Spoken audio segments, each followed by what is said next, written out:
The Paris City Council is hereby called to order at 5:30 p.m. For the purpose of this meeting, there is a quorum of the council present. Item number 2, invocation. Mr. Gene Anderson will deliver the invocation, and then followed by that, we will go ahead and have the United States Pledge of Allegiance and the Texas Pledge of Allegiance that will be led by Mayor Pro Tem Savage. Please rise. Pray.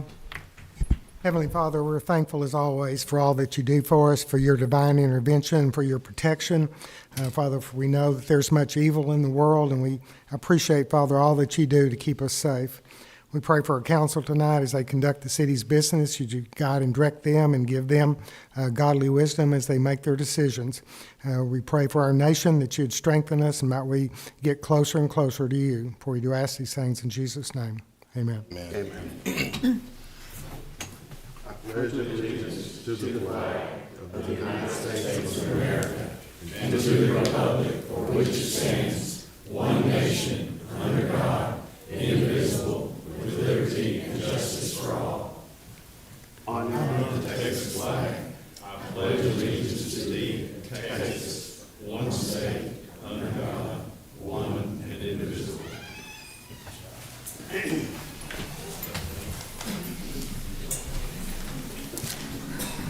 Agenda item number 4, recognize Reginald B. Hughes for his service to the city of Paris. Council, do you guys mind joining me down here?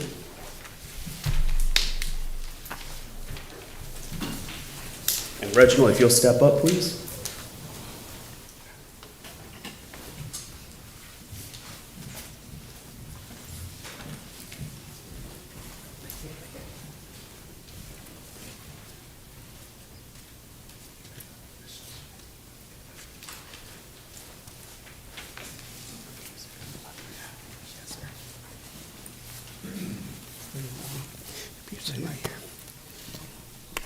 So Reginald, I'm going to use this mic here, and I'm going to read you this proclamation that has been put forth here.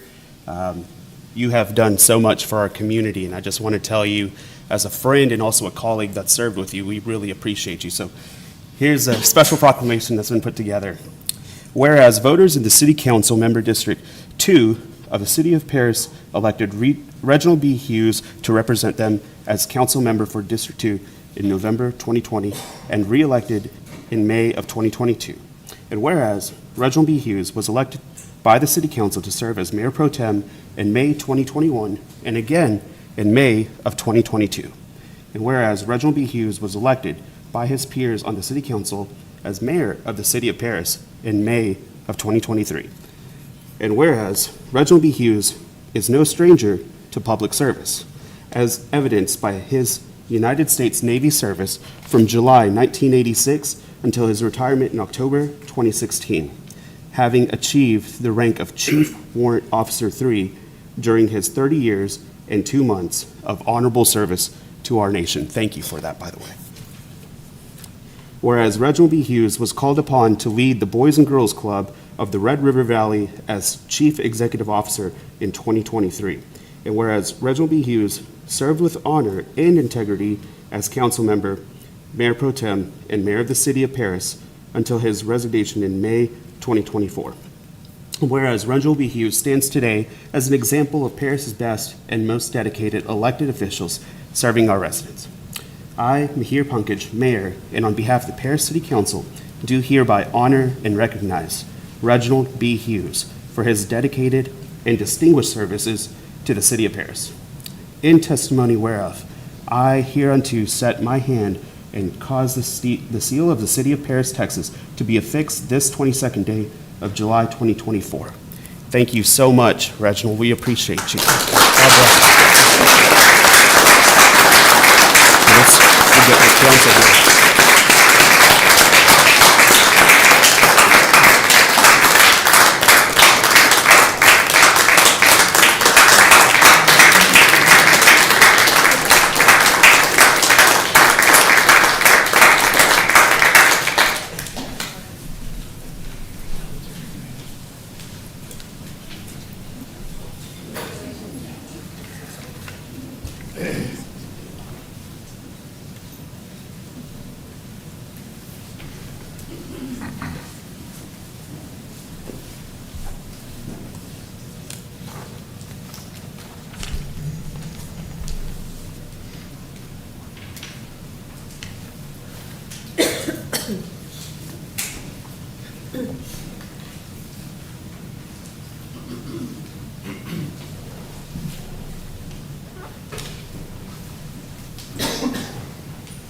All right.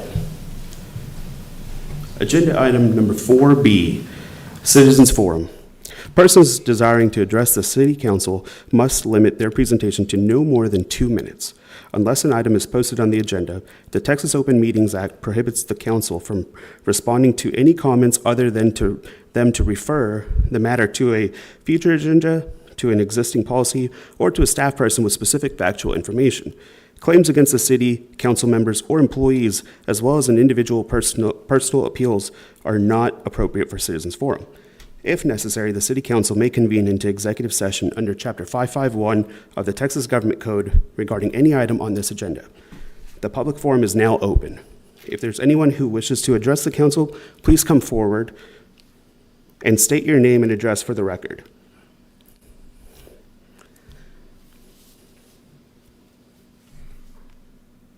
Honorable Mayor, members of City Council, my name is Larry Shank. I live at 3765 Dawn Drive in Paris. I've spoken to you previously about the narrow window afforded by the legislature to resume COLA payments for retirees of the city. Finance Director Gene Anderson will make a presentation to you later in this evening that will reflect what that expense will be. He also rightfully points out that in doing so, the implementation will have positive effects in the form of what are called updated service credits. I've left something from TMRS at your table to perhaps discuss that, but it is a positive thing for current employees as well as retirees. I have 7 issues for your consideration. It's been 16 years since the city has awarded a USC and a COLA for retirees, one of the few cities in the state who have failed to do so for that length of time. At the time, the change was characterized as temporary. As a result, over that 16-year hiatus, the city budget has been plus by perhaps as much as $5 to $8 million. The opportunity to implement the COLA is at a much reduced cost is short-lived, ending next year. At the last council meeting, several of our members, retirees, showed you, I think, that it was not only good for retirees and for future retirees, but also good for retention and drawing new employees. The cost of living during that period of time has arisen for all the necessities of life, perhaps as much as double. Doing so is only fair. Again, thank you for placing this on the agenda for consideration. I ask only that the council consider asking Mr. Anderson to split his total number apart to show the amount for the USC and the amount for the COLA. I think it would be definitive for both groups. And I would ask the retirees who are here this evening to please stand. I think some may speak to you at a later time. Thank you. Thank you.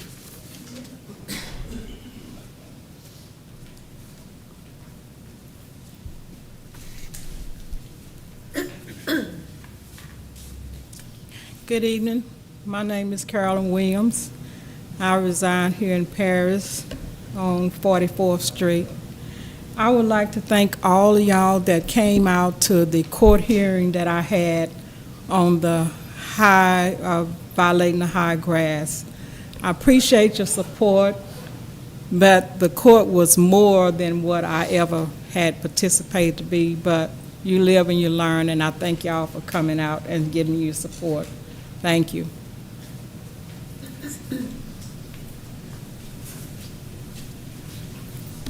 Mayor and council member, I am Glee Emmett. I live at 3065 Aspen Drive in Paris, Texas.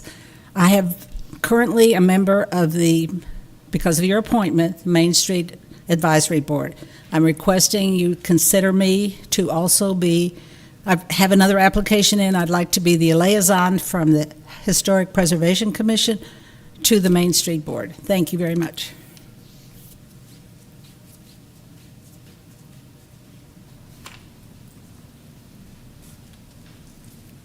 Good evening, Mayor, Mayor Pro Tem, and members of the council.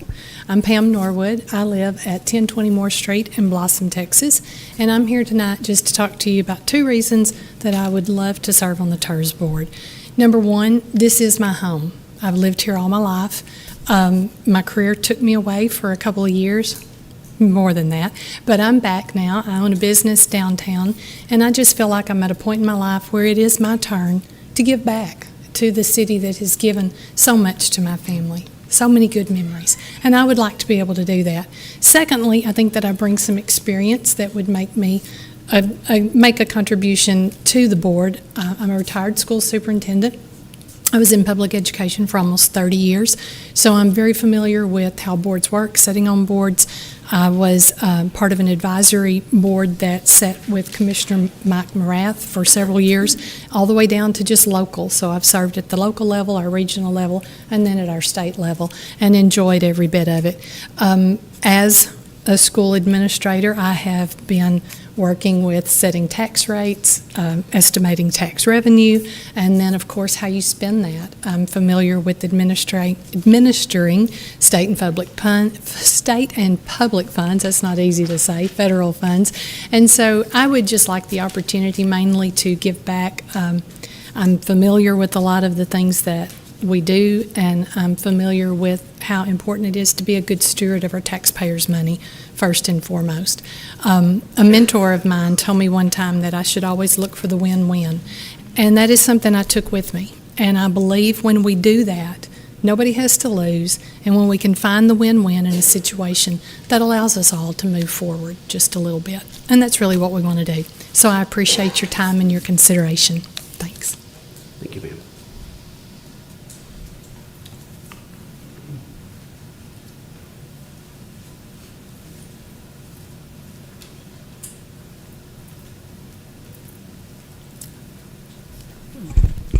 Yes, my name is Pamela Lewis, and I live on 138 West Provine Street.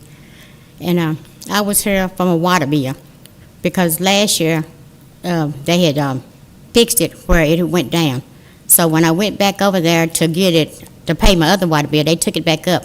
So when I went, she told me that I must have been on vacation because I hadn't had a high water bill. And I told her, I said, no, the guy at City Council was working with it on me, and I didn't have to pay nothing.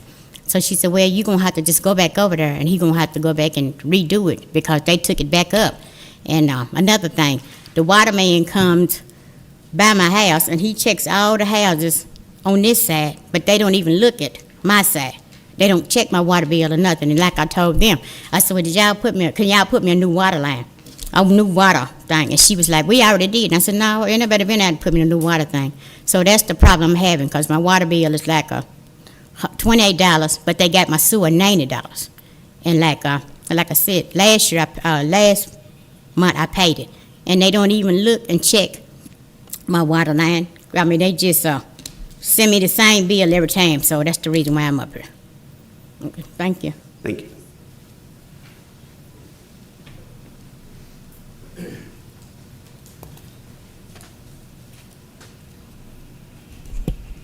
Hello, I'm Tommy Haynes, 3095 Abbott here in Paris. I'm a retiree of the city of Paris for 20 years, and I just want to thank you for putting item number 11, the agenda item regarding COLA for the retirees. Thank you. Thank you.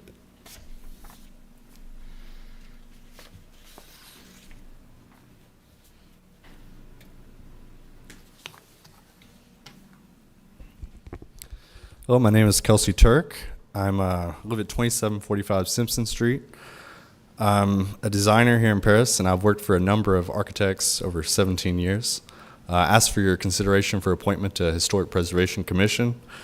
I worked with design teams for a number of historic buildings in town, including working with the Texas Historic Commission, the standards or Secretary of Interior standards, and the NPS standards. I feel like I'm at a kind of point in my age where I'm ready to kind of get back to the community, and I think Texas Historic Commission is a great place for me to be at. And you know, I worked with Paul and David Denny of Denny Architects, and I remember at age 19 we went to the Agape House off Washington Street, which really old building, and I remember that was probably the first time where I went into a historic building and found, you know, a doctor's note from the early 1950s. I've been in a couple other buildings. I've actually was responsible for the second floor east wing. Went and measured and drew up the existing conditions, and I still remember seeing where the locker rooms would have been for the firemen as they came and slid down the poles.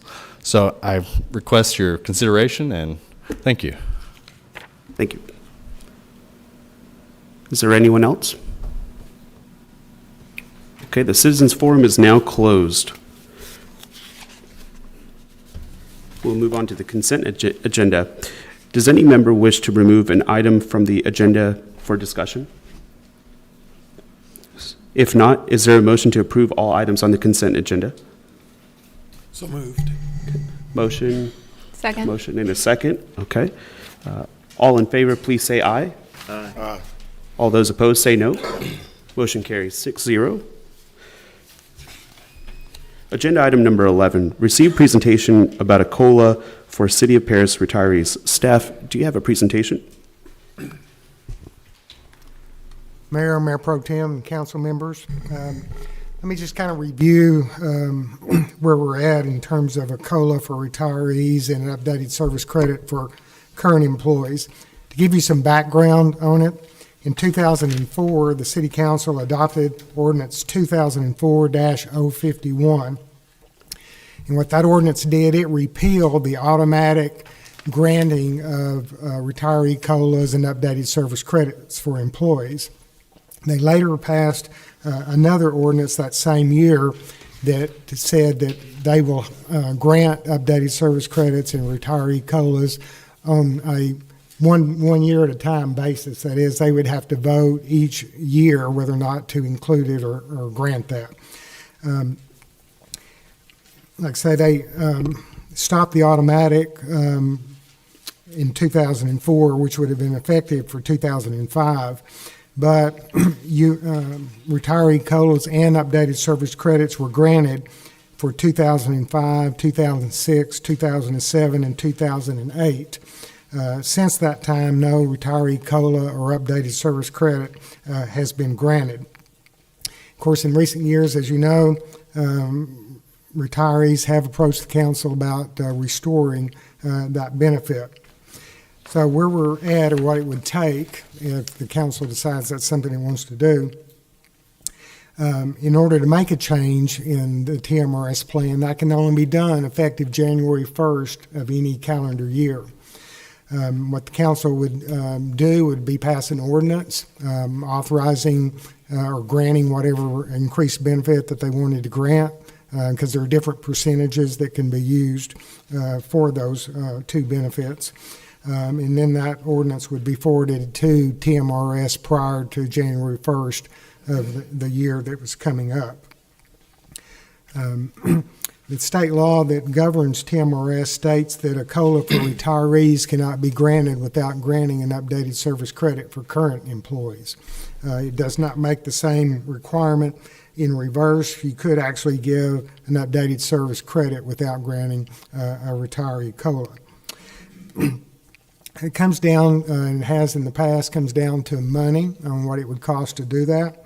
If we compare the current city contribution percentage of 5.74 for the upcoming year to the percentage that it would take to grant the least expensive COLA and the least expensive updated service credit, that rate would jump to 11.51%. When you apply that increase of 5.77% to the city payroll, which is a little over $20 million, you come up with $1,162,922. To address Mr. Shank's last comment, the breakdown between COLA and updated service credit, the COLA for retirees would cost $550,222, and the updated service credit would be $612,700 of that $1.1 million cost. So that's kind of the background, where we're at and what we would have to do, and I'll be glad to answer any questions that you might have regarding that. Council, does anyone have any questions at this moment? Mr. Anderson, I have a quick question. Sure. In regards to that number, we have to meet that every year to sustain that, correct? Right. We would have to, if we want to grant it on a repeating basis, we'd have to come up with a reoccurring revenue, because that's going to be a reoccurring expense, as you said. You'd either have to raise it all in reoccurring revenue, or you could cut some expenses, and a combination of reduced expenses and increased revenue, would get you to the same place. What happens if you do not reach that number? Let's just say you are, 100,000 off. You just don't get that COLA out? Is that how that works? Or? Well, if you'd have to pass an ordinance granting it, effective January the 1st.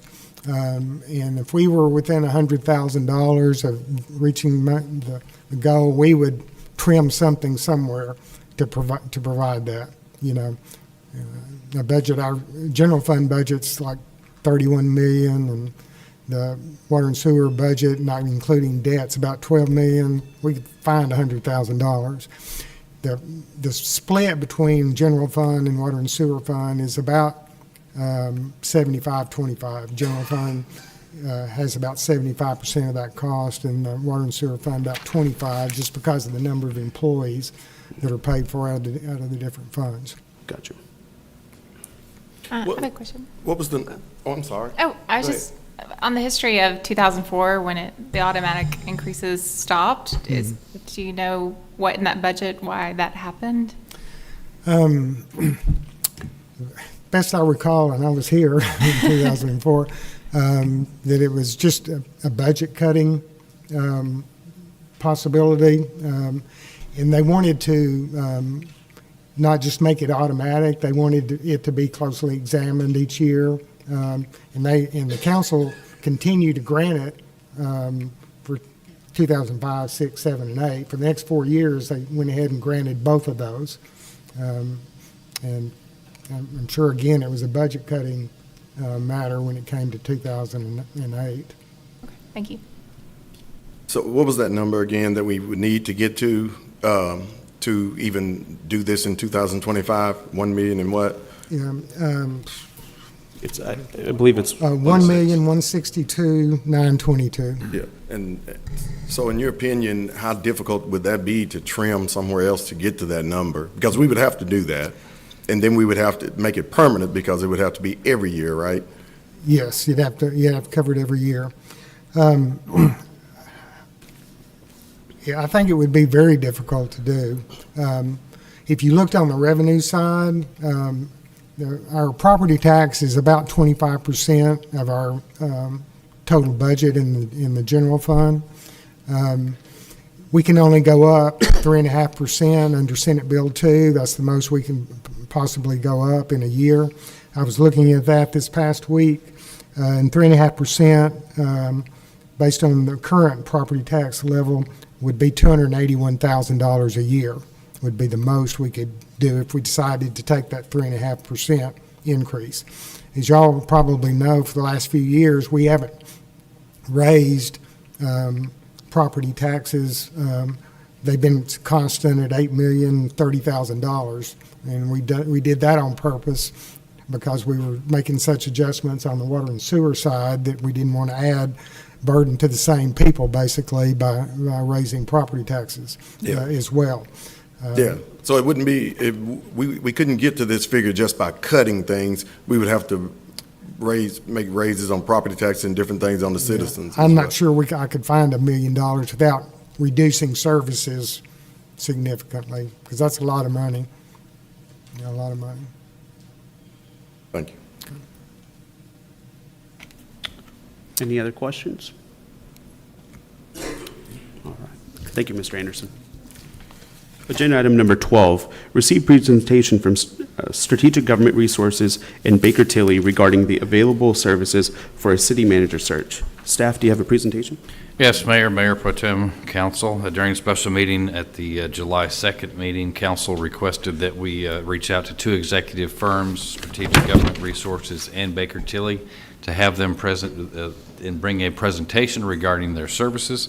We have with us tonight, I've already talked to Mr. Ron Holyfield, Chief Executive Officer with Strategic Government Resources. I have not made contact with anyone from Baker Tilly yet, but however, they did send a proposal, which was emailed to you today. They very may well be here in the audience, but I have not seen them yet. So at this point, I would ask Mr. Ron Holyfield to step up and with his presentation, please.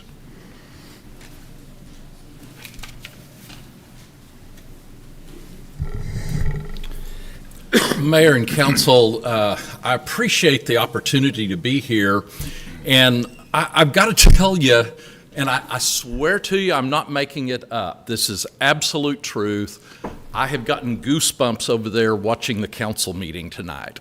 We are in such a dysfunctional age, and I know I'm just seeing a little snippet, but the sense of community, the engagement you've had, this is the way it's supposed to work. And there is nothing more profound you can do for bringing in a great city manager than be a council that knows how to work the way it's supposed to work. Both the consideration of your employees in evaluating it, as well as the hard questions you're answering, you're doing a great job. And so I apologize, that doesn't have anything to do with the presentation, but literally it gave me goosebumps. I spent about 20 years as a city manager. I work with city councils all over the United States, and the best advertising you could do in the search is show a snippet of this council meeting, because it is so rare to actually have that. I'll also say it is cool for me getting to come here and visit with you this evening. Not too far down the road at Lake Davy Crockett is where I caught my very first fish. I still have a vision of him flopping on the dock with my dad shouting at me, "Grab it, grab it." And then my mother grew up in Bogota, or actually grew up in Johntown. Bogota, they were a suburb of Bogota, if you don't know where Johntown is. And I still have memories as a kid of when we were going to go to the big city on a Saturday when I went and stayed with my grandmother. It was coming to Paris. And I grew up in Plano, but Paris in those days were comparable size, if not bigger, than Plano. And so there's a lot of warmth getting to come back and be here and that sort of thing. As you get ready to look at doing a city manager search and engaging with a search firm, I don't want to repeat the stuff that's in the proposal, but what I want to really help you understand is that the role of a search firm, first and foremost, is to tell your story. What you're really, all of the processes with the different firms are 85% the same, maybe 90%. The mechanics don't vary very much. What varies is the ability of a firm to actually tell your story. The role of a search firm is to be selling Paris to candidates, is to be persuading candidates that otherwise may not be aware of the opportunity that exists here and the good things, and if they're not aware of it, they just tend to not engage. So what you're really wanting more than anything else is a search firm that can help you tell your story. The second thing, though, you want is one that will ask you the hard questions.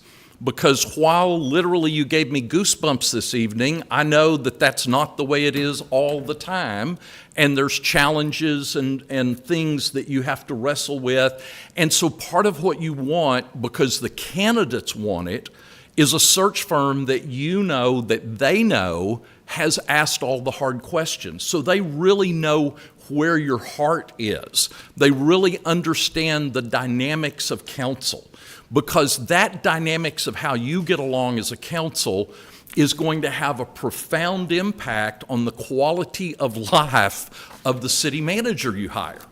I did a city council retreat, was not in Texas, in another very high-profile city just a couple of weeks ago.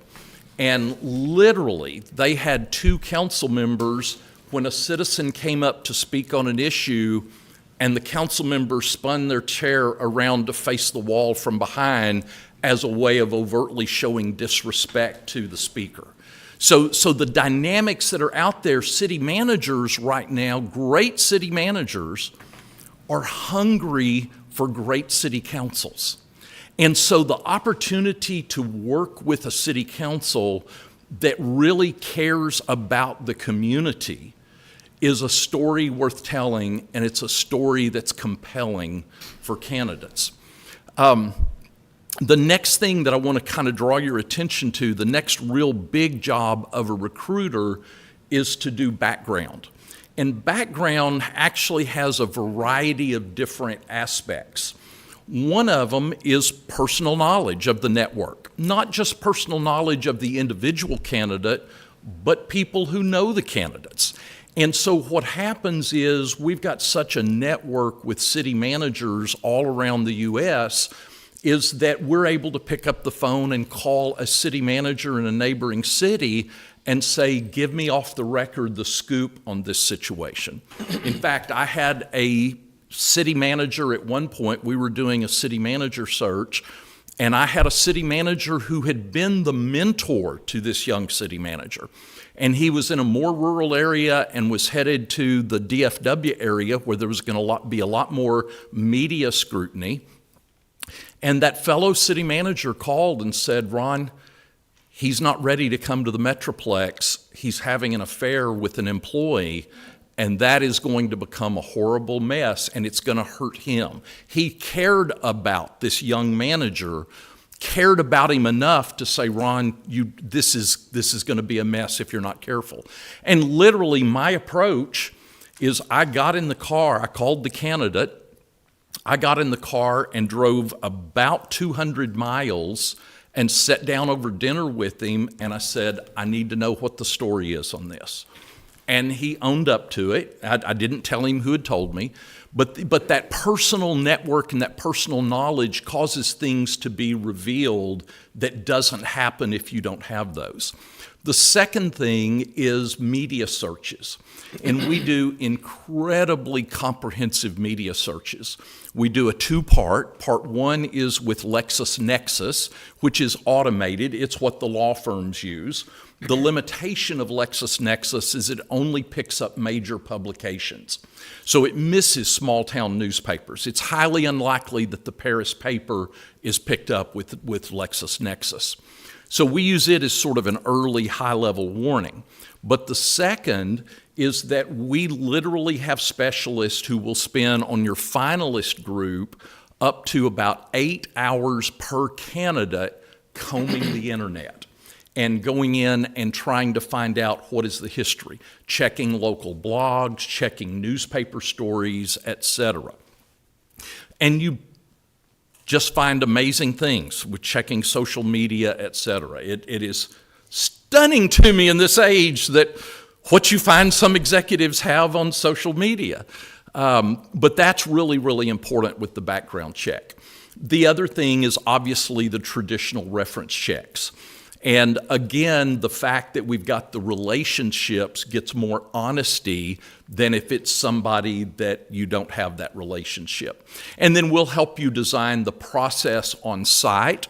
Some of the things we do, for example, we actually train all of our team members so that every interaction we're having with candidates through a process is really a stealth interview.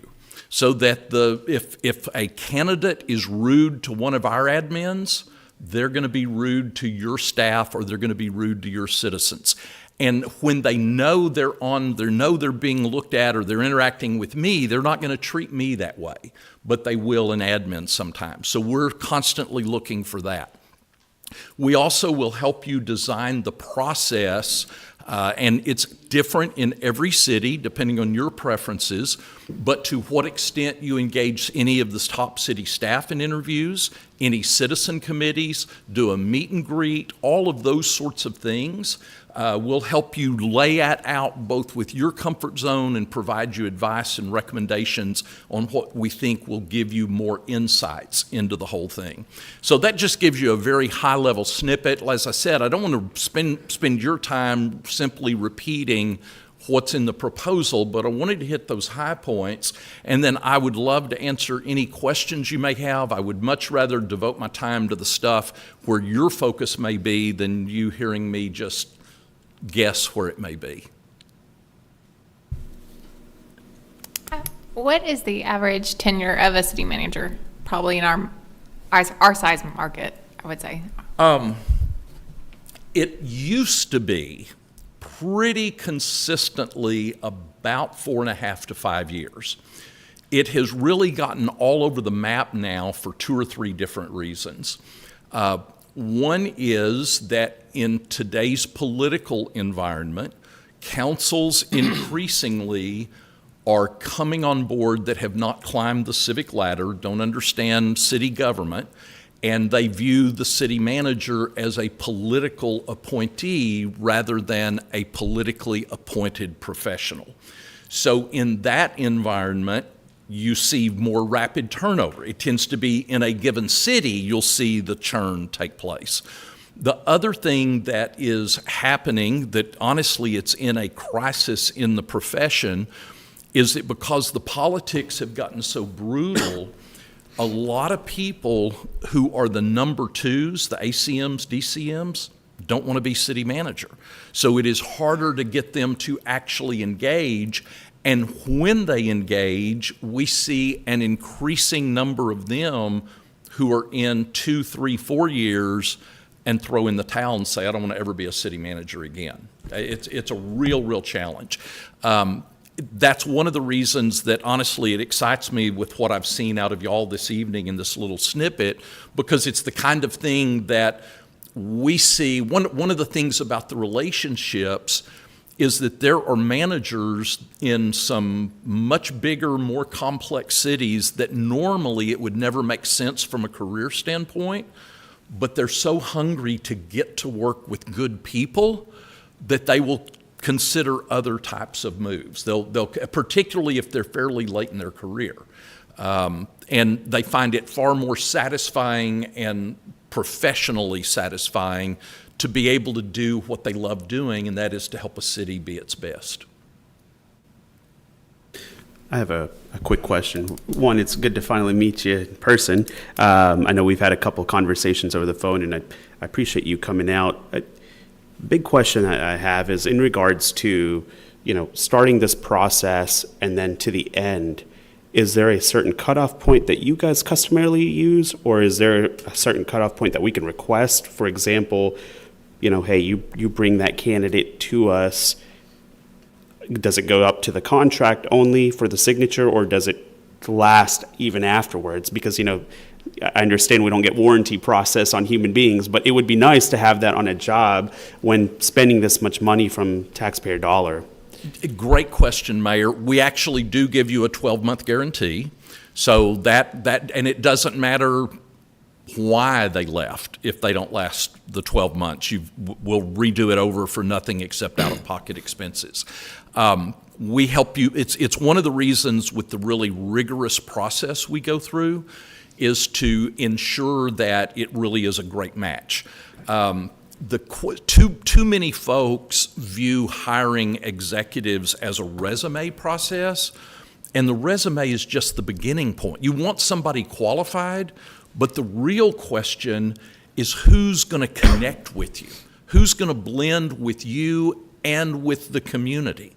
Because the reality is this role is not one that everything is, unicorns and rainbows.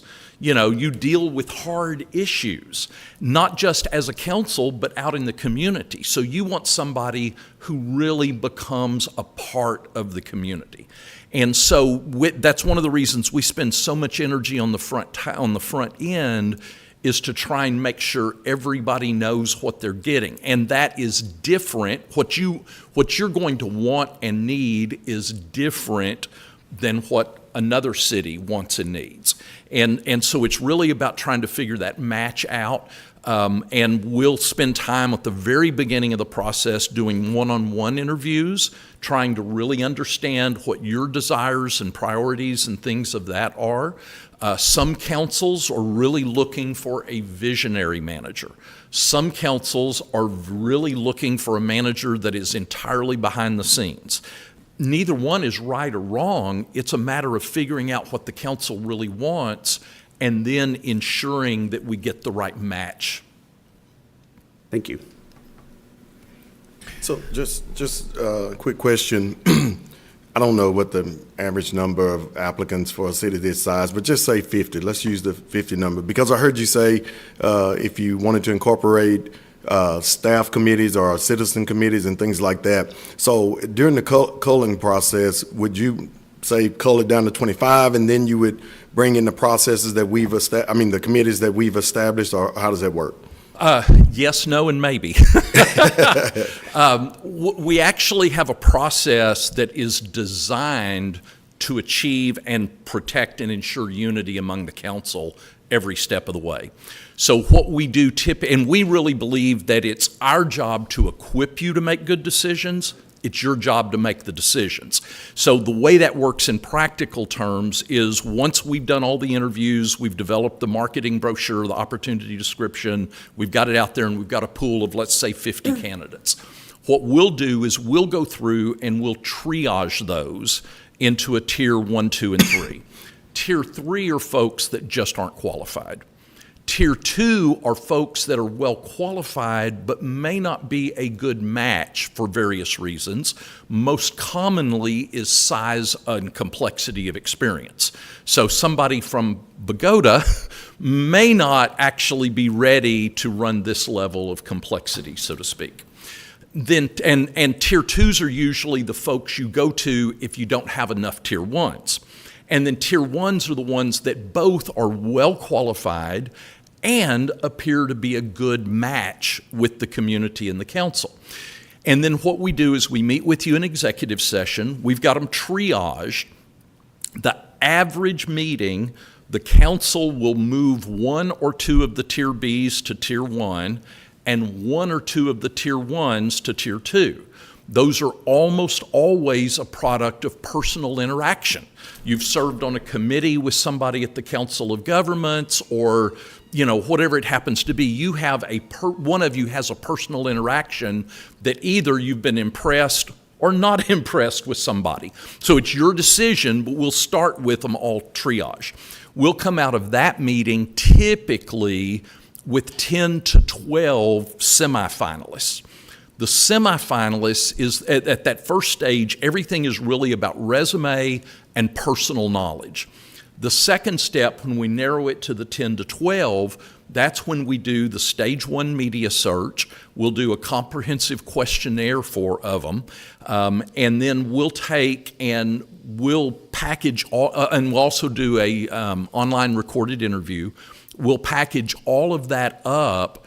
That's the first time you'll get a packet of information on the candidates, because quite honestly, we don't want to be forwarding, we don't want in circulation resumes on people who are not ever going to seriously get considered. We try to protect them from being damaged with folks knowing they're out looking if they're not really a contender. Then those 10 to 12, what you'll do, you'll have all of their information.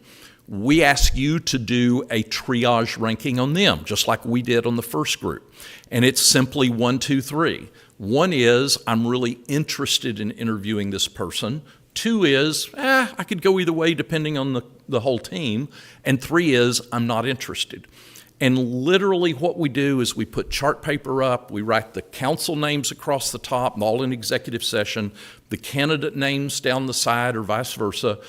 And we go around and everybody reports in, one candidate at a time, what was your score, 1, 2, or 3?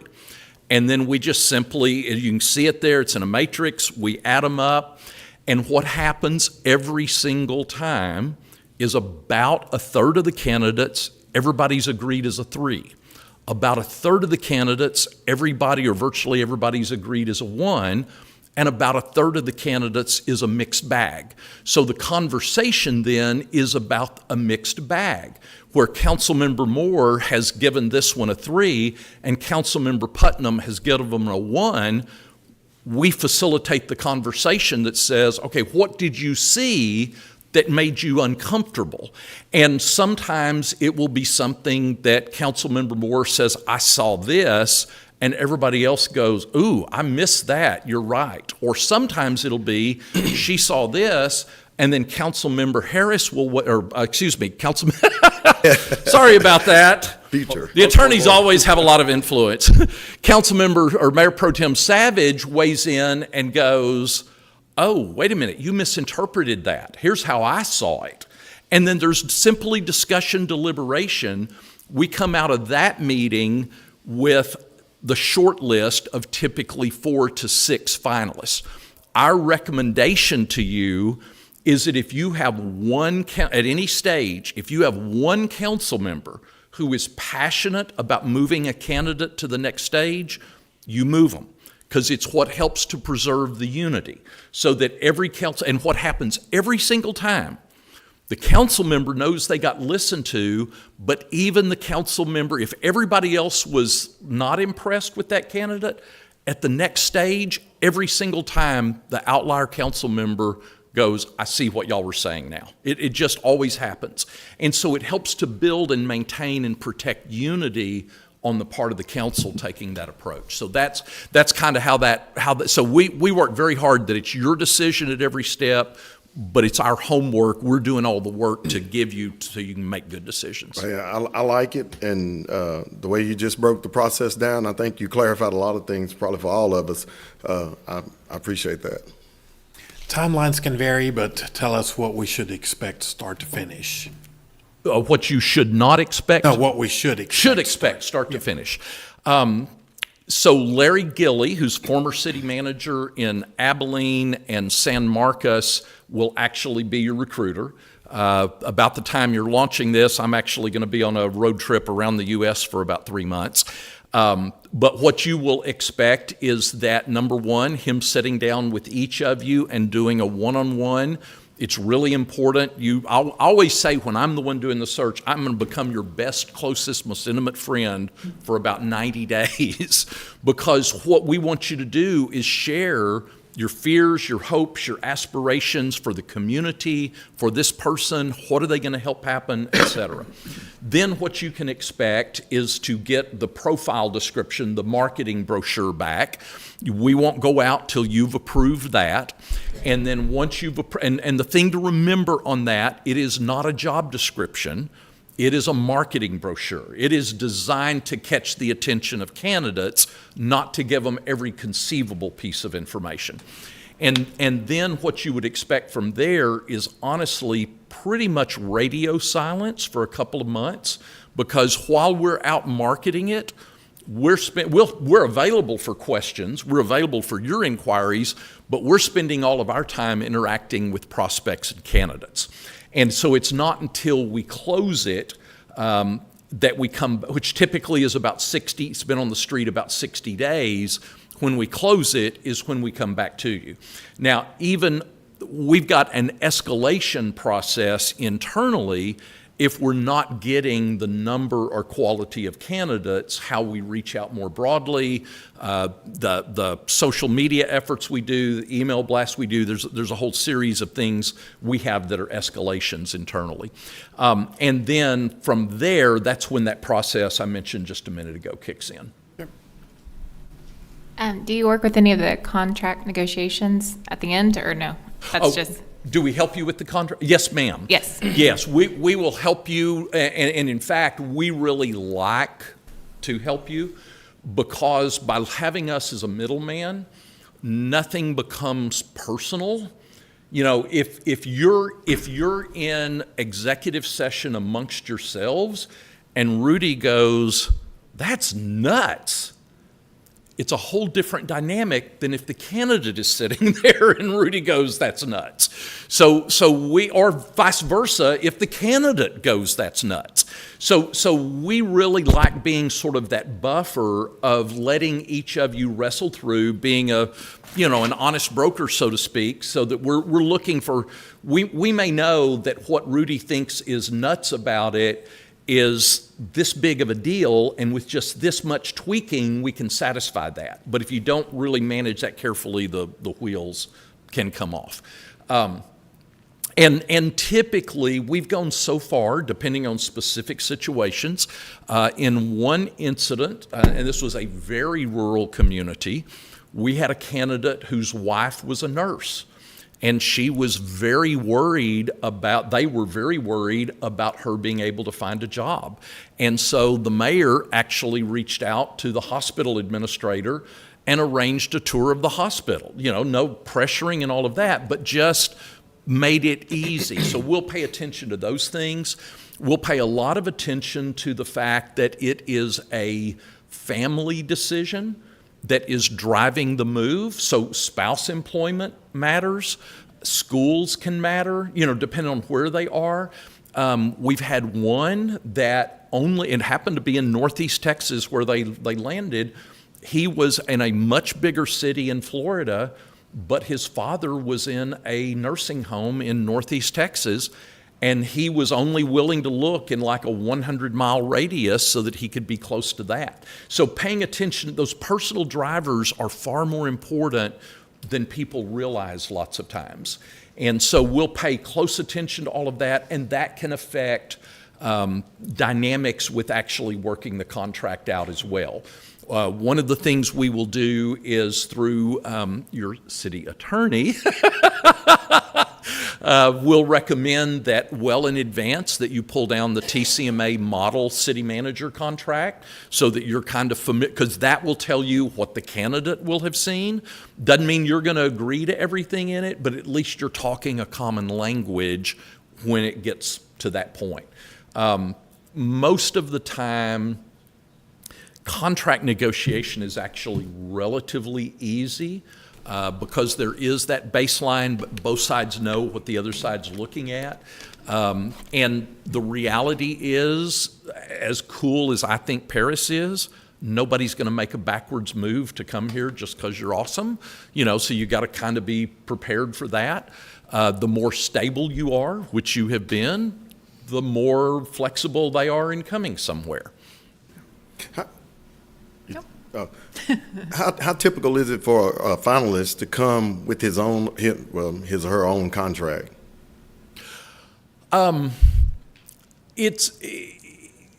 It's common, but not their contract. It's common for them to come with the TCMA or the ICMA model contract. But not with their own contract? Not with their own, Okay. yeah. So what will happen, they may have, so the ICMA model agreement, which the TCMA agreement was modeled after, kind of has a menu of some things. So what you'll find is there will be standard language that says there is a housing transition cost.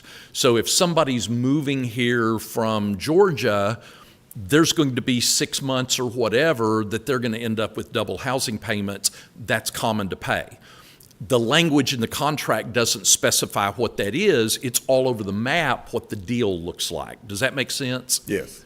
So it's really a menu of options. You'll have the manager going, here's what, and part of what we'll be doing is in our conversations with you and them is knowing what are killer provisions, so that if there's something that we know is absolutely non-negotiable by you, they're going to know it. If we know there's something absolutely non-negotiable by them, you're going to know it, so that you can factor that in and thinking about any of the candidates. Thank you. I've got another question in regards to, obviously you've served as a city manager, which is fantastic. So this is a perfect question for you. If you had to build your ideal city manager, what are some of the certifications and qualifications, anything that you'd think in terms of degrees or anything like that, that you would recommend for us as a council to be able to look at in terms of experience, or anything based off of our size of our community, anything that you would think you would want to impart on us? There's not any certifications, and there's a lot of them out there.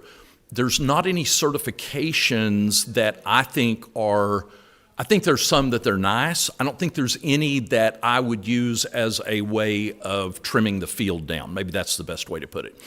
However, what I do think is there is a degree of literacy that you're going to want in some functional areas. One of them is economic development. A city manager that understands economic development is not something that happens unrelated to development services department. Those are direct, what policies you adopt affects economic development. So you want a city manager that is literate enough to understand how those pieces come together. Same thing with law enforcement, same thing with finance.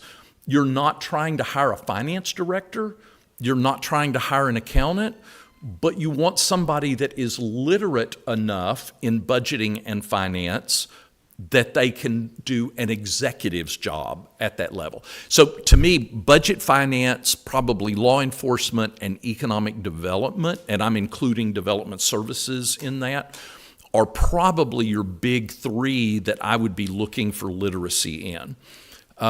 Then the sub-level of that is, and this really is not in the context of certifications as much goals and vision, things of that sort.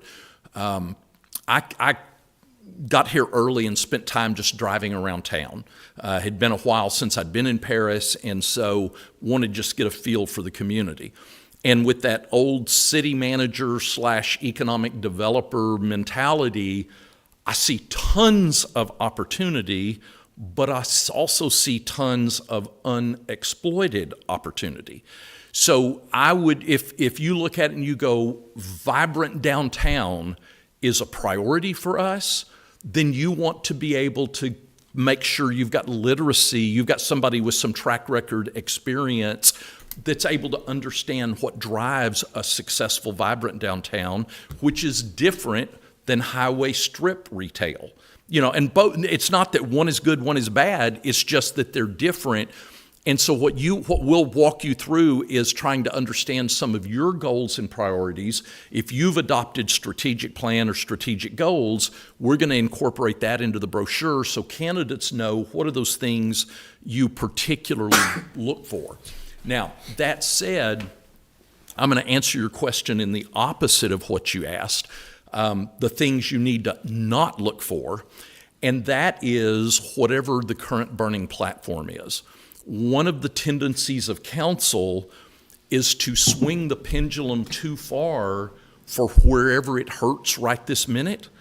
And so what happens is you tend to go say, we've got real problems with our water mains, so we want somebody with experience in water mains. That's not the job of a city manager. The job of a city manager is to make sure the system is operating. You know, you want it fixed, but not because the city manager is an expert in water mains. Does that make sense? So it's this weird balancing act that you absolutely want somebody that understands your vision and your priorities and has the background to help you achieve those, but you don't want to let the pendulum swing over to just where it hurts right now, because you won't if you become too obsessed with one sub issue, you won't accomplish your big goals and vision. Thank you. My last question is, if somebody wants to apply and who's already a resident here, would they work through you or outside? Yeah, we strongly recommend, whether it's somebody in the community or somebody on staff, they go through the exact same process. So there is no distinction whatsoever. We think that is critical so that you're really getting an apples to apples comparison, because the reality is that when one of your challenges, if you have a applicant who is internal or is in the community, the tendency can be either the halo or horns extreme. And the reality is what you want to do is start fresh to actually take an objective look at them and go, okay, my job is to get the very best city manager, and how do they stack up with those other candidates? And so we make them go, even to the point of doing, one of the steps we do is online recorded interviews. Then they're automated questions. We make them do that because we want you to see, we want everything just as consistent, even Stephen as can be, because we think it equips you better to make objective decisions. Thank you. Any other questions? Well, Mr. Holyfield, we really appreciate you coming down, and thank you so much for answering a lot of our questions. And you'll supply Interim City Manager Rob Vine the proposal, correct? Yes, yes, Okay, okay. absolutely. Perfect. All right. Well, thank you very much. Thank y'all so much, and before I drive home, I'm going to go drop a little sales tax money at somewhere to eat locally. That's what we like Y'all to hear. have a great rest of your meeting. Don't let me down after the strong start. Thank you. Agenda item number 13, discuss, conduct a public hearing and act on an ordinance approving and adopting amendments to the comprehensive plan and future land use map for the city of Paris for medium-density residential to high-density residential for part of Tract 28A 208E East Crow Survey, located in the 4300 block of Pine Mill Road. Yeah. Staff, do you have a presentation? Yeah, good evening, Mayor Pro Tem and Council. So this is an application by an applicant. He wants to put up duplexes or multi-family home, probably townhomes on a 6.3 acres. And currently, his application has to do with changing the zoning, and changing the zoning also affects the future land use map. And so that's what is before you today, changing it from the medium density to high density. Last week, the city Planning and Zoning Commission met on this case and recommended approval, and it was 5-0. So that's what is before you today. Thank you. Perfect. I will now open the public hearing and ask for anyone wishing to speak on this item to please go ahead and come forward and state your name and address for the record. Okay, I will now close the public hearing. Is there any discussion? Yeah, his last name. I forgot the last name. Where'd you go? Oh, say, were there any citizen complaints? There was one applicant, a resident, and the statement was too much traffic for such development. So we forwarded that comment to engineering department. City engineer Todd looked at it, and he recommended that there should be some sort of traffic study. Can you remind us what can be built in high-density residential? What type of structures? Yeah, when we talk of high density, it's the number of units, but this is a residential purpose. So duplexes and townhomes are what this applicant wants to do. But high density apartments can go in there. Yeah. Yeah. Okay. To answer your question. Okay. Thank you. Just for clarification, did you say a TIA is actually Impact study. mandated? Yes. They have to do a TIA for this? That is what city engineer is recommending. Okay. So. Gotcha. All right. Any further discussion? If not, I'll hear a motion. Okay. We've got a motion. Second. And a second. All right. All those in favor say aye. Aye. Those opposed say no. All right, motion carries 6-0. Agenda item number 14, discuss, conduct a public hearing, and act on an ordinance amending zoning ordinance number 1710 of the City of Paris, Texas, so as to rezone part of Tract 28 in the A208 East Crow Survey located in the 4300 block of Pine Mill Road from an agricultural district to a multifamily dwelling district number 2, directing a change accordingly in the official zoning map of the city. Staff, do you have a presentation? Yeah, so this is the same applicant on the same development. This one is the zoning of the process. And so he is requesting it from agriculture, which is the current zoning, and he wants to take it to the MF2. And that is what is before you. The P&Z also recommended approval on this one. Thank you. I will now open the public hearing and ask for anyone wishing to speak about this item to please come forward and state your name and address for the record. All right, seeing none, I will go ahead and close the public hearing. Council, is there any discussion on this item? Any questions? And if not, I'll go ahead and hear a motion. So moved. Oh, I'm sorry. Okay, we got, Second. okay, we've got a motion and a second. All those in favor say aye. Aye. Those opposed say no. Motion carries 6-0. Agenda item number 15, discuss, conduct a public hearing, and act on an ordinance amending a planned development site plan in the Shagoda South Addition, Block A, Lot 2, located in the 3500 block of Clarksville Street in the city of Paris, Texas, to allow construction of carports. Staff. Yeah, so this plan unit development, at the time of its approval, did not include carports. Previous development type of this plan unit do have carports allowed.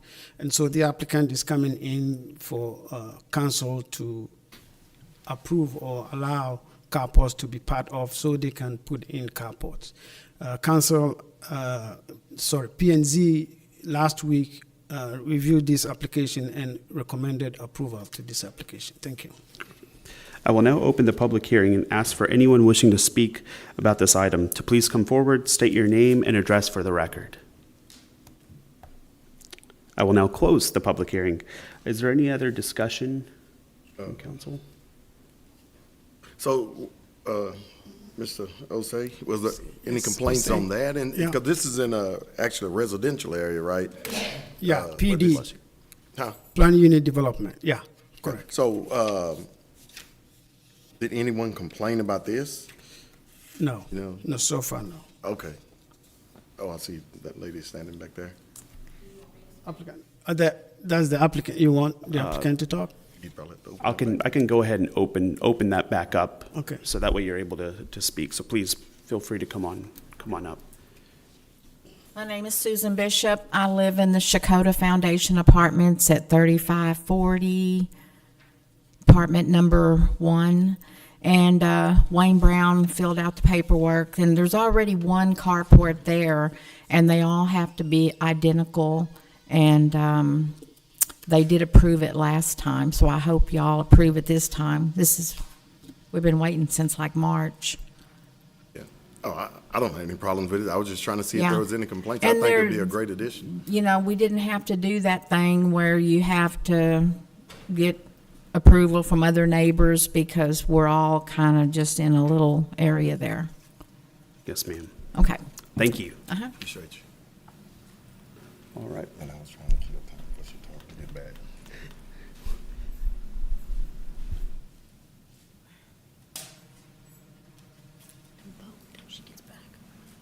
Okay. Well, I'm gonna wait for a final vote, but if anyone would like to make a motion on this topic while Ms. Moore reconvenes. I'll make the motion that we approve. Second. Okay. We've got a motion and second. We'll pause for just a moment here. You want to close the public hearing? Oh, yeah, I'll go ahead and close that public hearing also. Thank you for speaking, ma'am.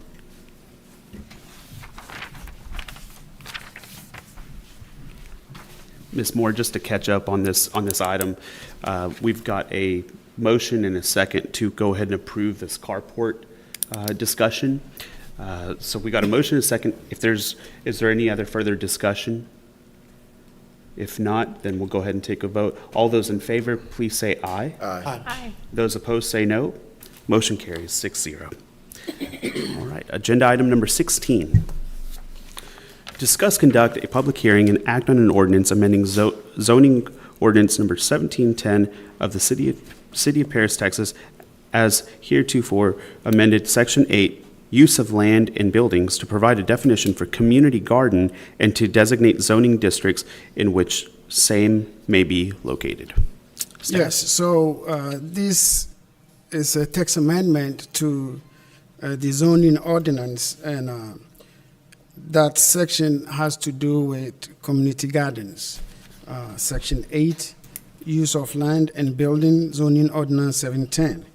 And we don't have that specific community garden in the ordinance, and so this is where we want to fix it in and allow community gardens to thrive in the city, in those districts. So that's what is before you. P&Z reviewed it and recommended approval for this application. Thank you. Fantastic. I will go ahead and open the public hearing and ask for anyone wishing to speak about this item. Please come forward and state your name and address for the record. Okay. I will now close the public hearing. Is there any further discussion? Where is this? Mr. Amo-Mensah? Yes. I think Mr. Ellis had a quick question. Where is this? Is there a particular area that you're talking about here? Yes. So let me see right here, section 8.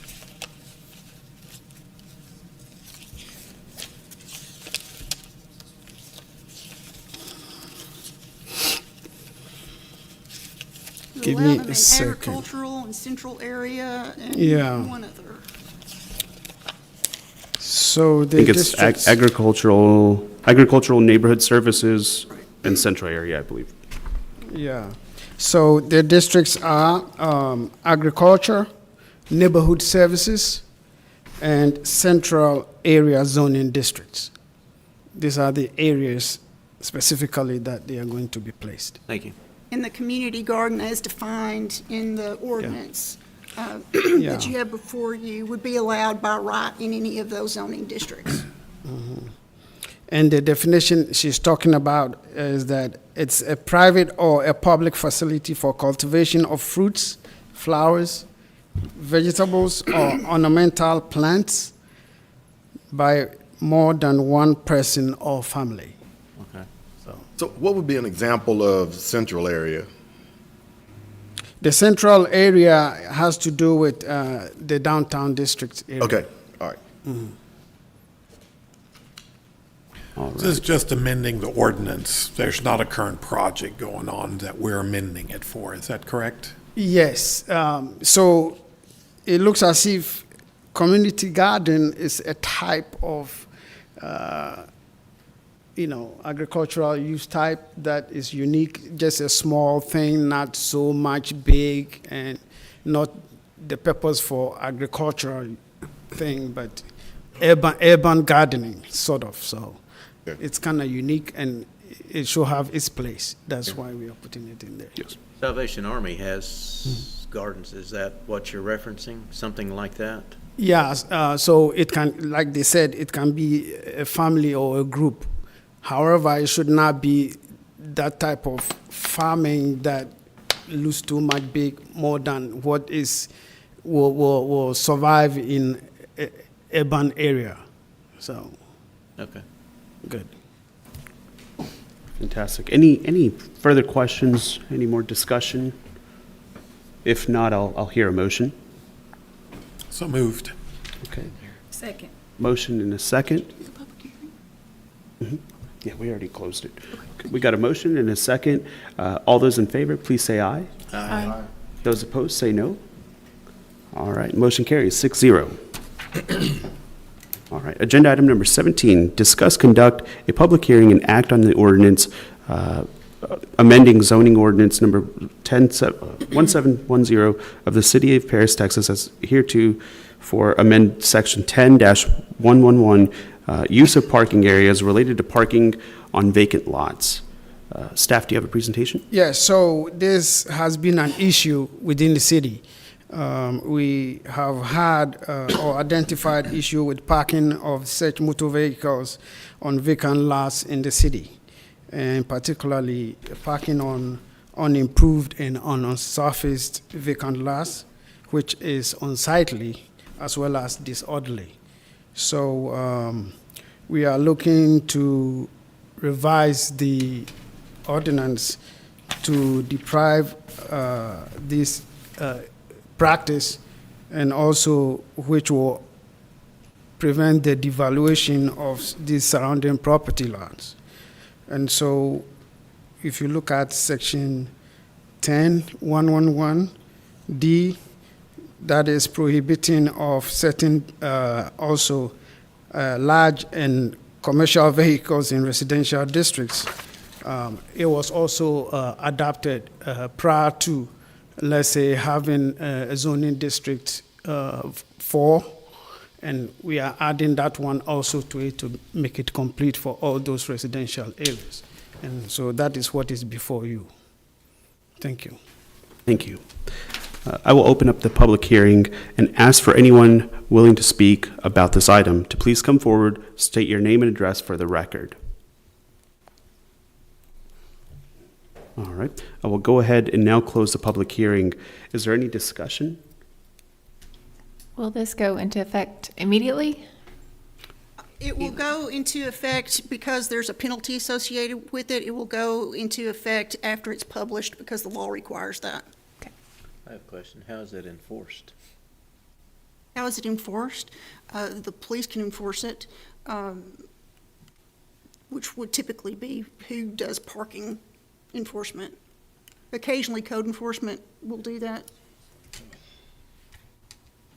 So essentially, this item is really just to help with enforcement of those nuisances of parking, and then also on top of that, to clean up our community and not have vehicles is parked in any which way. Yeah, it's a kind of loophole that we did not have a grip on in the code, and that is why we are putting it in there so we have some teeth to it. So would the penalty go up to having that vehicle towed? Well, the penalty does not include towing. The penalty could be up to $500 under the ordinance. The ordinance doesn't provide for towing, so we would have to look into that as to how to make that work. Okay. I was just wondering if you put a fine on them and then they'll wind up going, it's kind of like high weeds and grass, you'll wind up going to court on it, municipal court. Okay. Right. You bring up a really good point. Is there a like a warning process also? Because I could see how that could escalate very quickly of, hey, I didn't know about this. Is there a fair process to where, hey, you get a letter, please have your vehicle moved? Or That is not provided for in the ordinance. That is certainly something staff could look at, maybe for the first 6 months or something to do that, but that's not a provision of the ordinance. It's not a code enforcement ordinance, it's a zoning ordinance provision.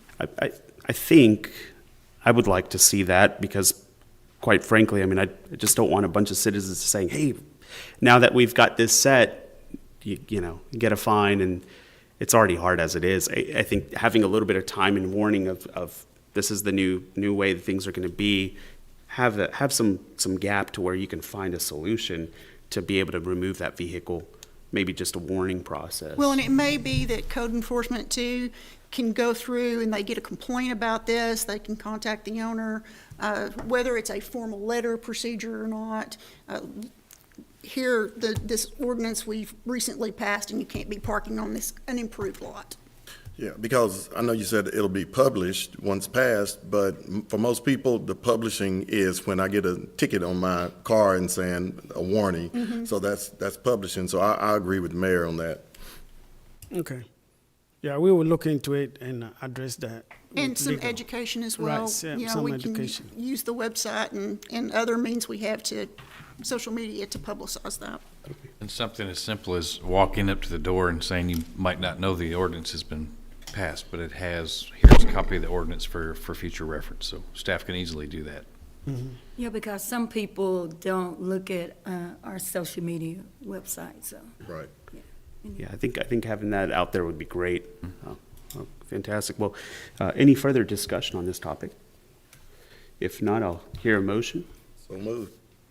Right, and motion and we have a second? I'll second. Okay, motion is second. All those in favor, say aye. Aye. Those opposed, say no. Motion carries 6-0. Thank you. Thank you, sir. Agenda item number 18, discuss and act on an ordinance establishing school zone speed limits on certain portions of certain streets and highways and public places in the city of Paris, amending traffic school zone speeds in chapter 11.02.005, establishing days and times when school zone speed limits will be in effect. Staff? Good evening, Mayor, Mayor Pro Tem, Council. As you may be aware of, prior to the end of this past school year, the Paris, North Lamar, and Chisholm school districts voted to change their instructional week from a 5-day week to a 4-day week. And in doing so, they had to go back and change the start and dismissal times, basically of each campus on each district. So I met with each school district and reviewed the current school speed zones and found that they would not coincide with the new start and dismissal times. So in working with the district, we came up with some new school speed zone times, and we brought that information to the Traffic Commission on July 8th, and they voted unanimously to make recommendations of the changes that we put on the attachment to the agenda sheet tonight. And they also recommended that you create a new school speed zone at the new North Lamar Intermediate School on North Lamar Parkway to reflect the new times too. So we're asking council tonight to make those changes so we can move forward in getting those changes made in the next 2 weeks before school starts. Okay. Council, is there any discussion or questions? If not, I'll hear a motion. So moved. Okay, got a motion and a Second. and a second. Motion and a second.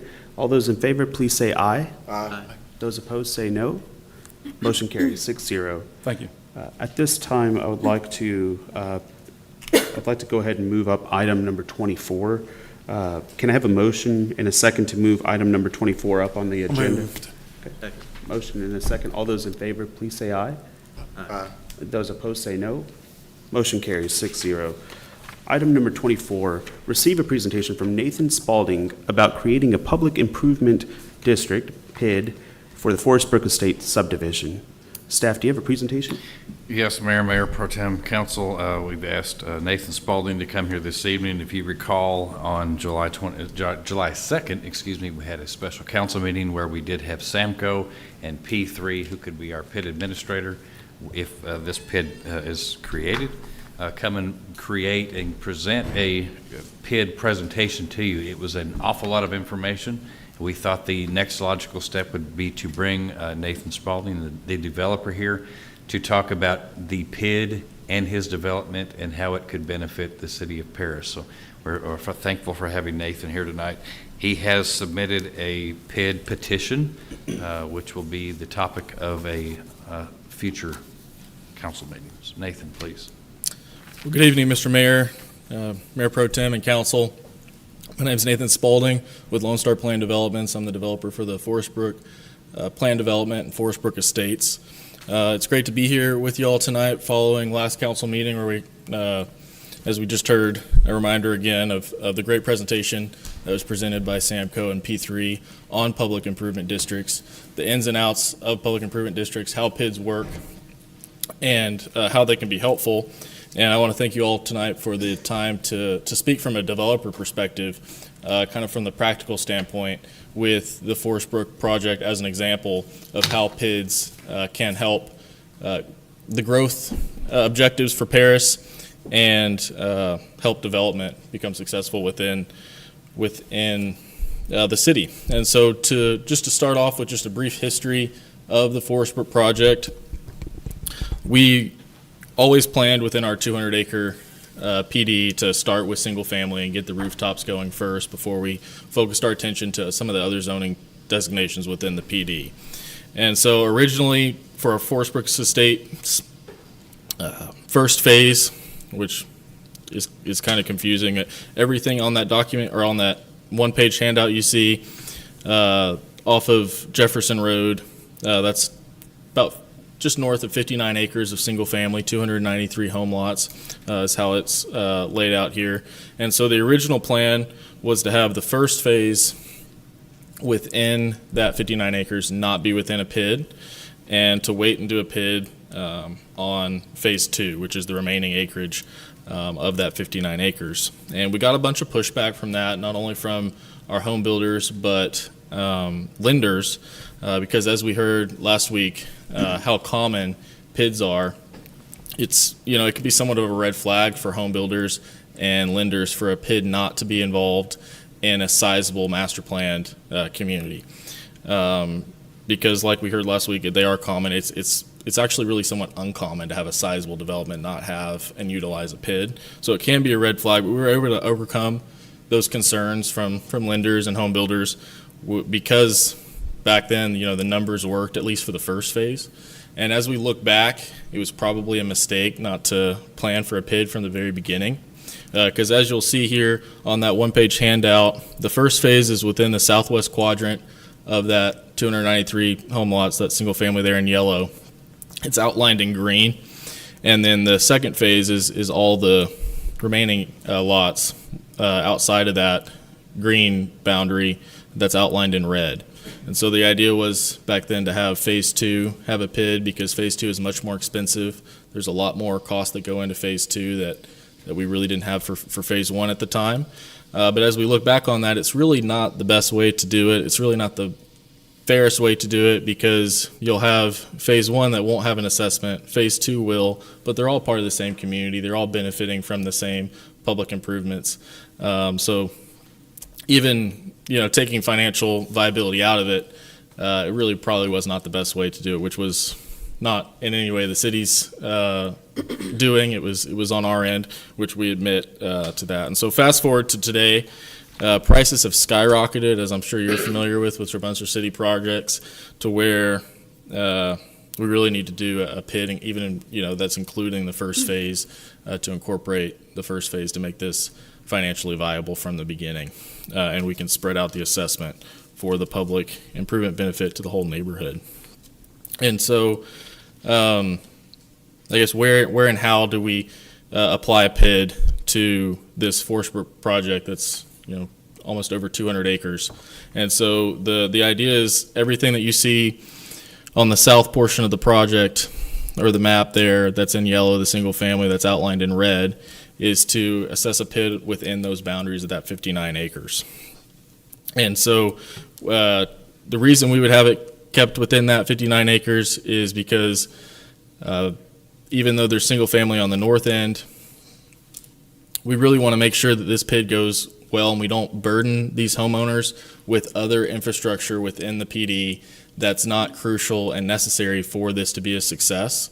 We want to be real mindful that we don't overburden the homeowners with a PID that's just too large. And so the PID would be within the boundaries of that 59 acres because it doesn't rely on any infrastructure outside of that 59 acres to be fully developed. And so on top of that, if we were to break it into neighborhood units, it is possible, as I'm sure you'll get counsel from advisors, it is possible to have a PID go over multiple different neighborhood areas. So we have, obviously, you see that neighborhood area on the north that's in yellow that doesn't have lots drawn in yet because it's not fully designed yet. You could have a PID that focuses on the 59 acres on the south and then later the 59 acres or the acreage on the north. And the problem with that is we really want to see how this PID goes and on the 59 acres. And then also we don't know what type of assessment, what value of an assessment to put on those lots on the north portion of the property because we don't have the engineering done. We don't know what the costs are going to be for that. We don't want to miss the mark. We don't want to, put an assessment that's too low and also definitely don't want to put an assessment that's too high, kind of shooting in the dark on what we would need for that northern part of the property.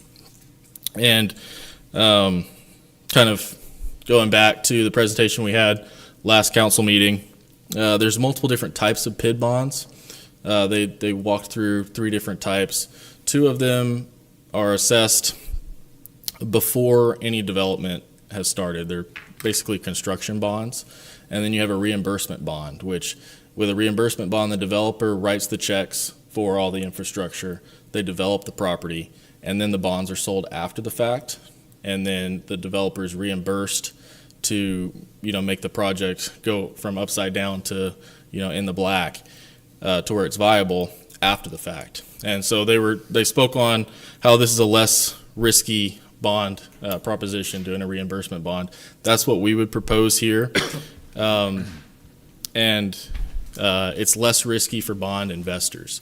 And so as we heard from the last presentation, it's not less risky on the city per se because the city doesn't take on any risk. This is an assessment within the boundaries of the PID, doesn't impact other property owners in town or anywhere on the city's budget, but it is an easier bond to sell because it's less risky for those investors that would be buying it. And so that's what we would propose for this 59-acre PID within the Forest Brook development. And as I wrap up, I'll just talk from a developer's perspective on why are these PIDs so common really in Texas, as we've been hearing, and similar products in other states. So here, we're talking about PIDs sooner than we anticipated, starting with the first phase also instead of the other phases. But there's a reason they're so common, and even when prices don't skyrocket, and this is a plan from the beginning on a lot of developments. And one is to compete with existing housing inventory. It's very difficult to develop a new property and be able to be for the home builders to be able to be competitive with existing inventory when you're building a master plan community from nothing, from farmland.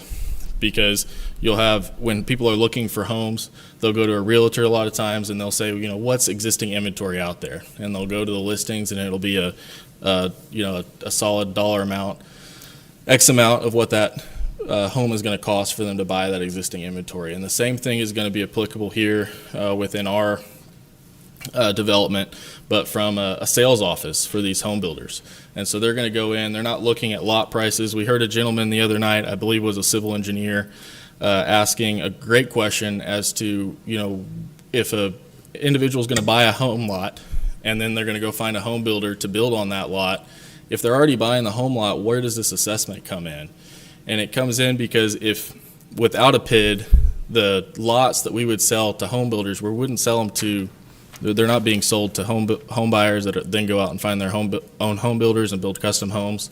They're sold in dozens of lots at a time to major home builders that have sales offices and sell them. And so home builders can't afford to pay enough for the lot for it to be economically viable for a developer to develop it without a PID in a lot of instances, because they just won't be able to be competitive enough with that existing inventory. And those without a PID, their homes that they could be selling within the neighborhood could be $30,000, $40,000, $50,000, $60,000 more for a comparable option that's in existing inventory without the PID.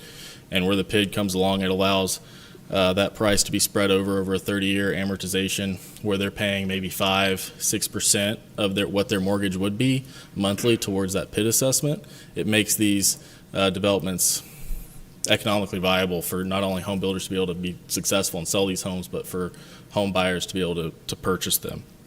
And then the second reason they're so popular is they allow really for better communities to be built.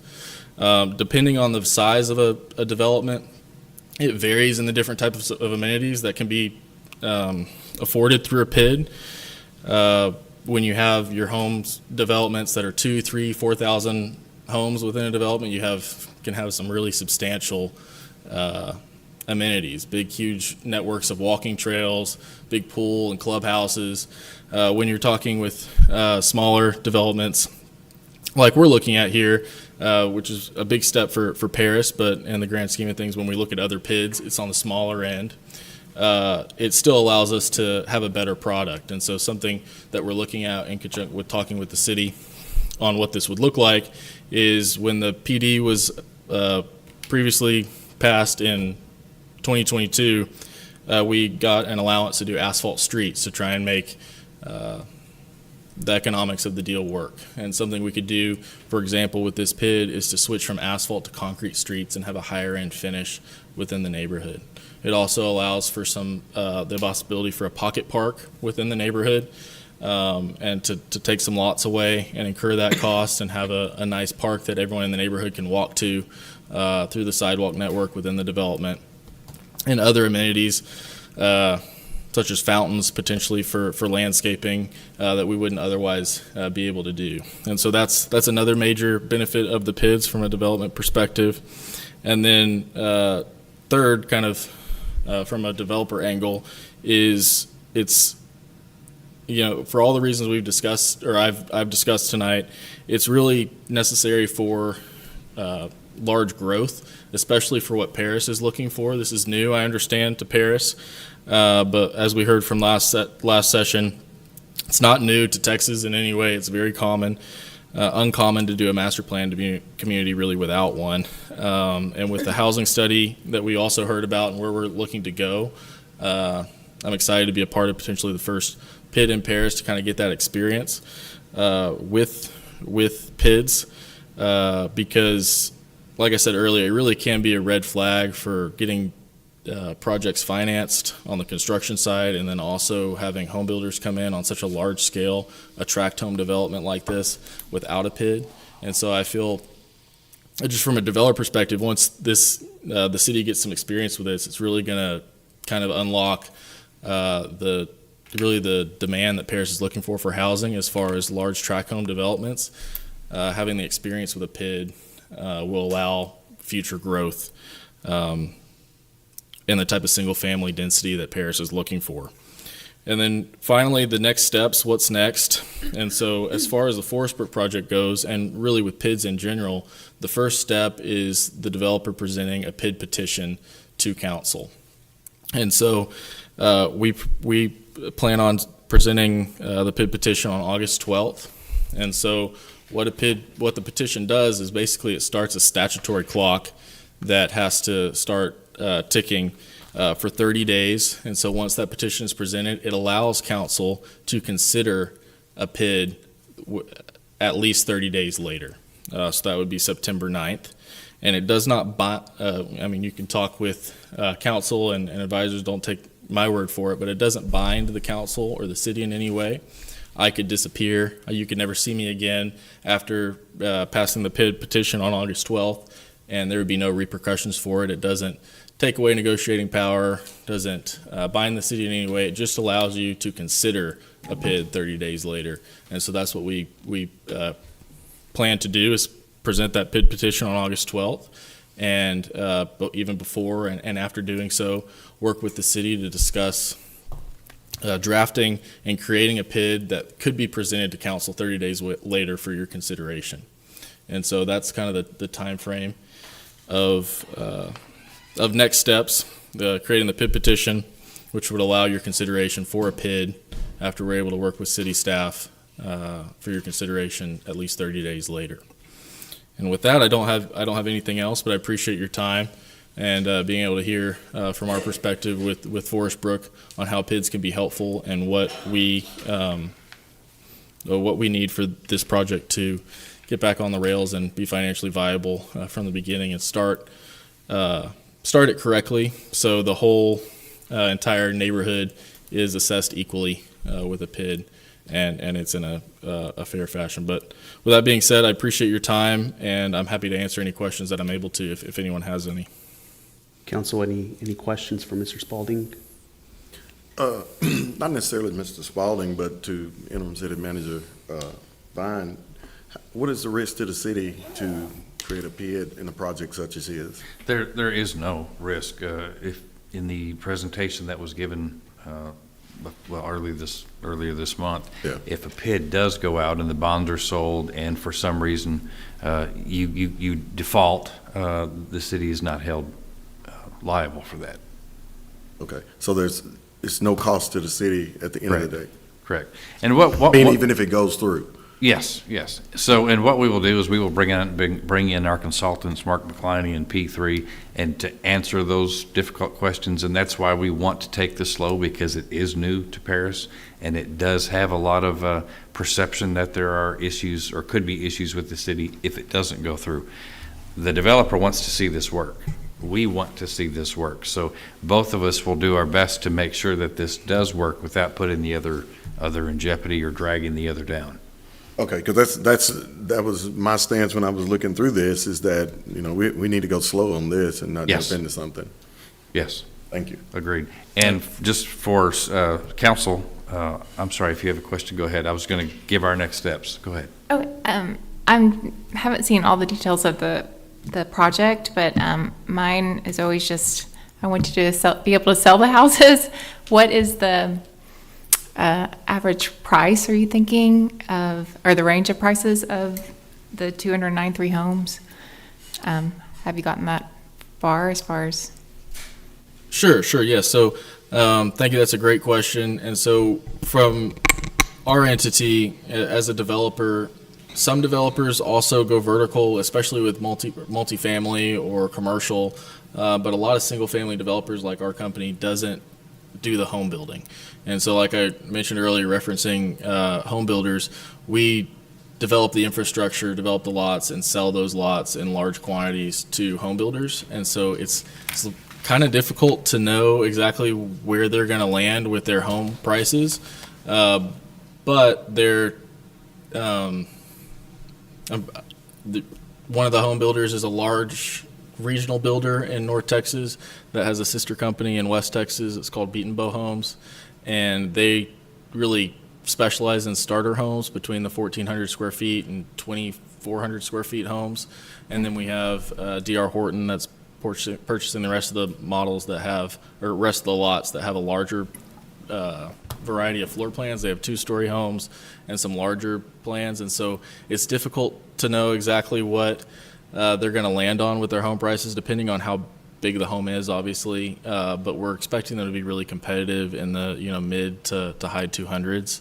Okay. But it's I hate giving expectations and then those not happening just right, because we're not in control of that. But we're expecting them to be really competitive and put some great homes. Well, it's inventory here. great that it's coming at the time that we just did the housing study to know really what the need is for Paris, and looking at our socioeconomics and what this area will support. I just, we want to see it through to the end and not see undeveloped areas. So, thanks. Absolutely. We're excited to be a part of the housing solution here and create a great community over there. And just one last note from previous question. The city does not, so there's P3 and then Samco. All the costs that go into analyzing the PID, all your council's costs with P3, the developer bears that cost. And so it's not going to be something that's draining the finances of the city. We bear the cost of all your due diligence and all your expenses associated with managing the PID. And then the cost ultimately goes on that homeowner on that 30-year amortization for it to pay the PIDs back, the bonds back. Thank you. I have a question. So in the first phase, is it certain size homes will be built in the first phase, or will the homes all be the same size, or will they be different sizes? Oh no, it will be. That's a great question too. It'll be a mix of home sizes, and so there'll be a variety of different sizes, and the lots vary somewhat in different sizes as well. And so obviously the larger homes will go on the larger lots, but from the home builder's perspective, they will have a certain number of homes that they call spec homes that they will build without a buyer in mind, that they'll go ahead and put on the ground and for someone to walk in the door and say, I want to buy a home as soon as possible. And then they'll also let home buyers come into their sales office, pick the floor plan that they want and the different cabinet colors and tiling that they want, and be able to build the exact home that they're looking for from their product line. Last question. Where's the tax revenue going for schools? Is it Chisholm or Paris? Or This is within the development's within Paris. It's all Paris. Okay. Mr. Vaughn. Yes, the next steps for staff will be the city team, which would be staff, and we would like to bring 3 council members. I'm assuming Mayor Pro Tem, and another council member, along with the meetings where we meet with our consultants, Samco and P3, again, where we ask those tough questions. And we might ask them again to make sure we get the same response. And then, as Nathan said, we'll come back August 12th, and we will present that PID petition. That does not state that the city is required to do anything, just saying that we would consider a PID. There could also be a dissolution clause in there that if nothing happens, it just goes away. During that time, between now and the time that we come back to create the PID, staff and And Nathan's team will create and negotiate a plan development, or development plan, a development agreement, rather, where we negotiate, we want concrete streets, we want to add a park. He's offered to make sidewalks instead of 4 feet, 5 feet. So there will be added things in this neighborhood which set it apart from other neighborhoods. All of those will go into the plan development, or development agreement, excuse me. I would like to be the third person. Okay. Ms. Putnam, did you? Oh, I was going to volunteer too, but should talk. That's okay. Mr. Spalding, I just wanted to say, just in closing, thank you for your investment to our community. We really need this. As you saw last time during the housing study presentation, this is huge. And what you're doing in your investment in time and efforts are monumental for this community to grow. So we really appreciate you, and looking forward, I think we all look forward to working with you and seeing your plans grow. Well, I appreciate it. I'm really proud to be, a small part of Paris's goal to foster more growth, especially with how successful Paris has been and bringing in so much industry and so much growth. We're really excited to be a part of the housing solution here and creating a neighborhood that everyone's going to be proud of. And so I really appreciate all of your time in considering our development and being a part of it, and look forward to echo the same thing. I appreciate all your time and look forward to future success there. All right. Thank you so much. Thank you. Agenda item number 19, receive presentation from the city attorney about the role and the authority of the governing body, whole and individually, as written in the city code and charter.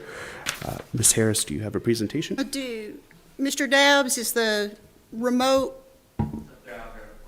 Thank you. I do have a PowerPoint for you. While we're getting that ready, this is going to be, and I apologize, I'm having trouble with my voice this evening, but this is going to be fairly short because our source material is fairly small, giving rise to the duties and limitations on council members. So what do I do to make it change? Goes forward and not goes back. Look at that. Okay, so I'm learning the technology as I go. So our source for your duties and authorities is the city charter. The charter provides that Paris has a council manager form of government. If you look at that section 2 from the charter, it says all powers of the city shall be vested in an elective council, which shall enact local legislation, adopt budgets, determine policies, and employ the city manager, who shall execute the laws and administer the government of the city. So basically, you can think of it this way. The council is responsible for making policy and laws, and the city manager is responsible for carrying out that policy through the operations of the city. Article 3 is the main source of your powers and duties. You will see there's a laundry list here. This council has the authority and the duty to elect the mayor and the mayor pro tem from among its members. If there's a single vacancy on the council, the city council will fill that, is the process we've just been through. If there's more than one vacancy, that requires a special election. The council has the power to appoint and remove the city manager, appoint the city judge, appoint the city attorney, remove both of those as well. Judge the qualifications of its members, determine its own rules of procedure. What is that section, section 28, what does that mean, judge the qualifications of its members? You can determine based on what the statutory requirements are and the charter requirements, you can deem whether or not that person actually fulfills those. So if somebody's requirements. elected, the council that's here can say they don't qualify? Well, typically what's going to happen is they are going to file to run for the seat, and your city clerk, as she does, will determine whether or not they meet those criteria. So that's before they can even get on the ballot. Let's see. You may conduct investigations into the conduct of any office, department, agency, or officer of the city or as to municipal affairs. You designate the CPA to conduct the yearly independent audits. You can establish and maintain a library, which you have done and do. Create a housing authority, which you've done. Provide for disabled employees pensions and insurance, which you do. Section 19 is the enumerated powers. There are several of them. You appoint and remove the city manager, establish administrative departments, adopt the budget, authorize the issuance of bonds by bond ordinance, inquire into the conduct of any office, department, or agency of the city, and make investigations as to municipal affairs. Adopt, modify, and carry out plans. 9 and 10 have to do with P&Z, and you're working in conjunction with the P&Z that you have created and appoint the members to. Number 11 has to do with regulating vehicles for hire. Number 12 is basically boils down to you can adopt fire and building codes and ordinances for dealing with condemnations of dangerous structures or buildings or dilapidated buildings, which you've done through an ordinance that created the Building Standards Commission. There are some limitations on your powers. In section 21, it's very clear that neither the council nor any of its members shall direct the city manager or any of his or her subordinates in the appointment or removal of any city employee. Although you do have the authority and the power to approve of appointments to department head level. The council and its members shall deal with city employees solely through the city manager, except for purposes of inquiry. If you've got a question of the utilities director, by all means, call up and ask the utilities director your question, but you can't be directing the employees to do things. It shall be grounds for removal from office if following investigation by and a hearing before council, a council member is found guilty of multiple willful violations of this section. So that language is shall not, it's not questionable, it is mandatory language about not interfering with staff appointments or removals or dealing directly with city employees. Then we have some additional limitations on members. If you'll note that all of these provisions we've been talking about talk about the powers and duties of the city council. That's the city council as a body, not individual council members. So that direction to any of your direct appointees, the city manager, city attorney, or city judge, by an individual council, and I'm not talking, let's discuss something I'd like to see us do. Let's have a discussion about that. That's a little bit distinct from I'm ordering you to do something. It is beyond your prerogative as an individual council member to order the city manager, the city attorney, or the city judge to do anything. The direction to these appointees is to be from the entire council, and that needs to be done by a majority vote at a duly posted public meeting. Specific to the city attorney, it's important to know that the city attorney's code of ethics provides that the city attorney represents the entity, the organization of the city of Paris. I don't even represent the city council per se. I report to the city council, but I don't represent the council. I represent the entire organization. And that has some ethical implications to it. One is if I find, or any city attorney finds, that the governing body is taking steps that detrimental to the organization legally, the city attorney has some ethical obligations to take remedial action.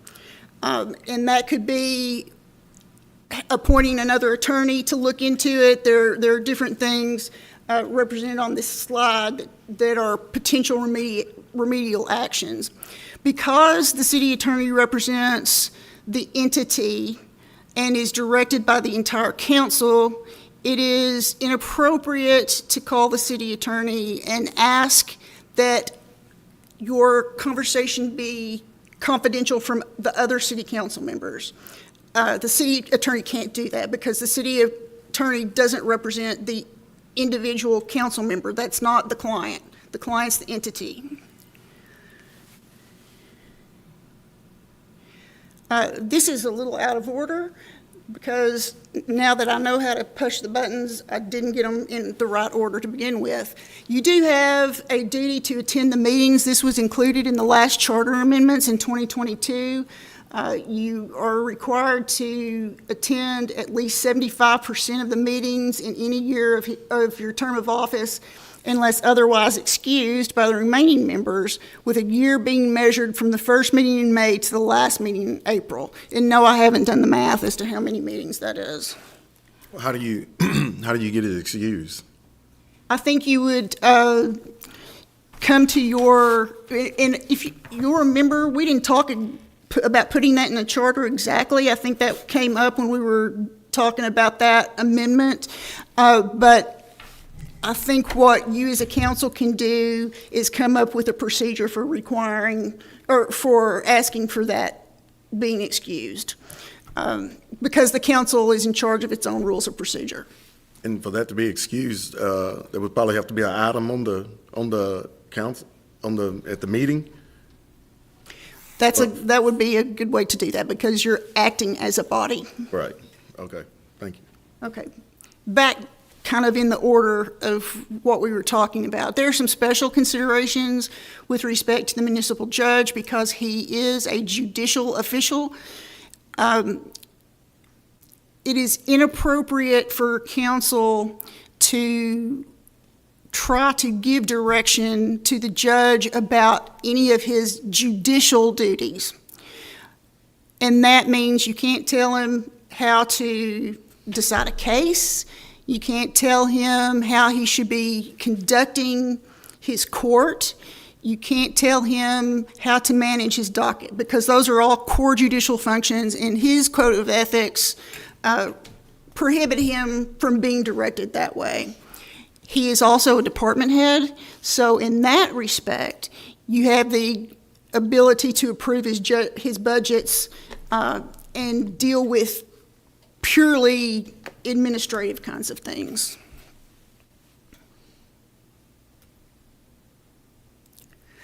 We have 2 officers on our council in our charter, and that's governed by Section 14.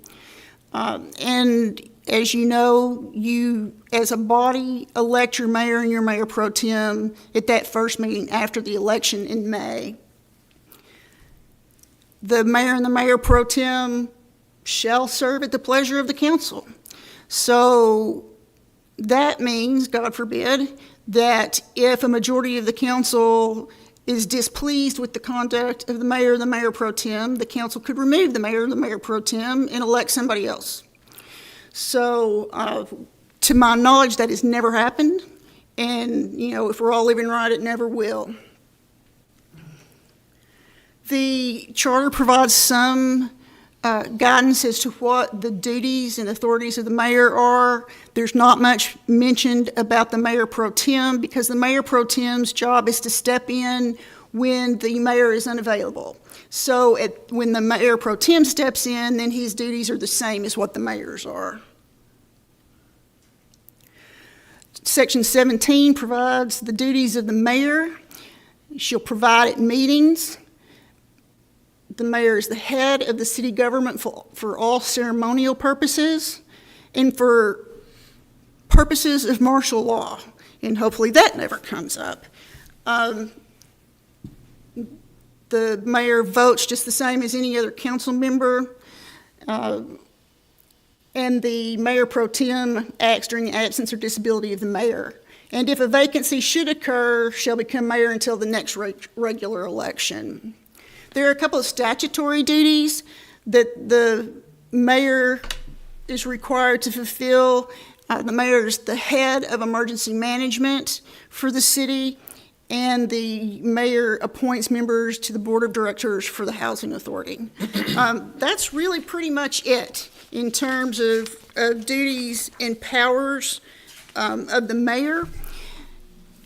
Historically, mayors and mayors pro tem have provided a leadership role on the council, and from time to time will propose policy initiatives for the consideration of the remainder of the council, but any one of you can propose a policy initiative for discussion with the rest of the council. So that's not unique to the mayor, but that's something that mayors have done sometimes more than other members of the council, but that's completely up to you guys. So really the authority of the mayor as an officer is fairly limited. We do have an ordinance, and it's section 2.02.001, that is the rules of order for council meetings.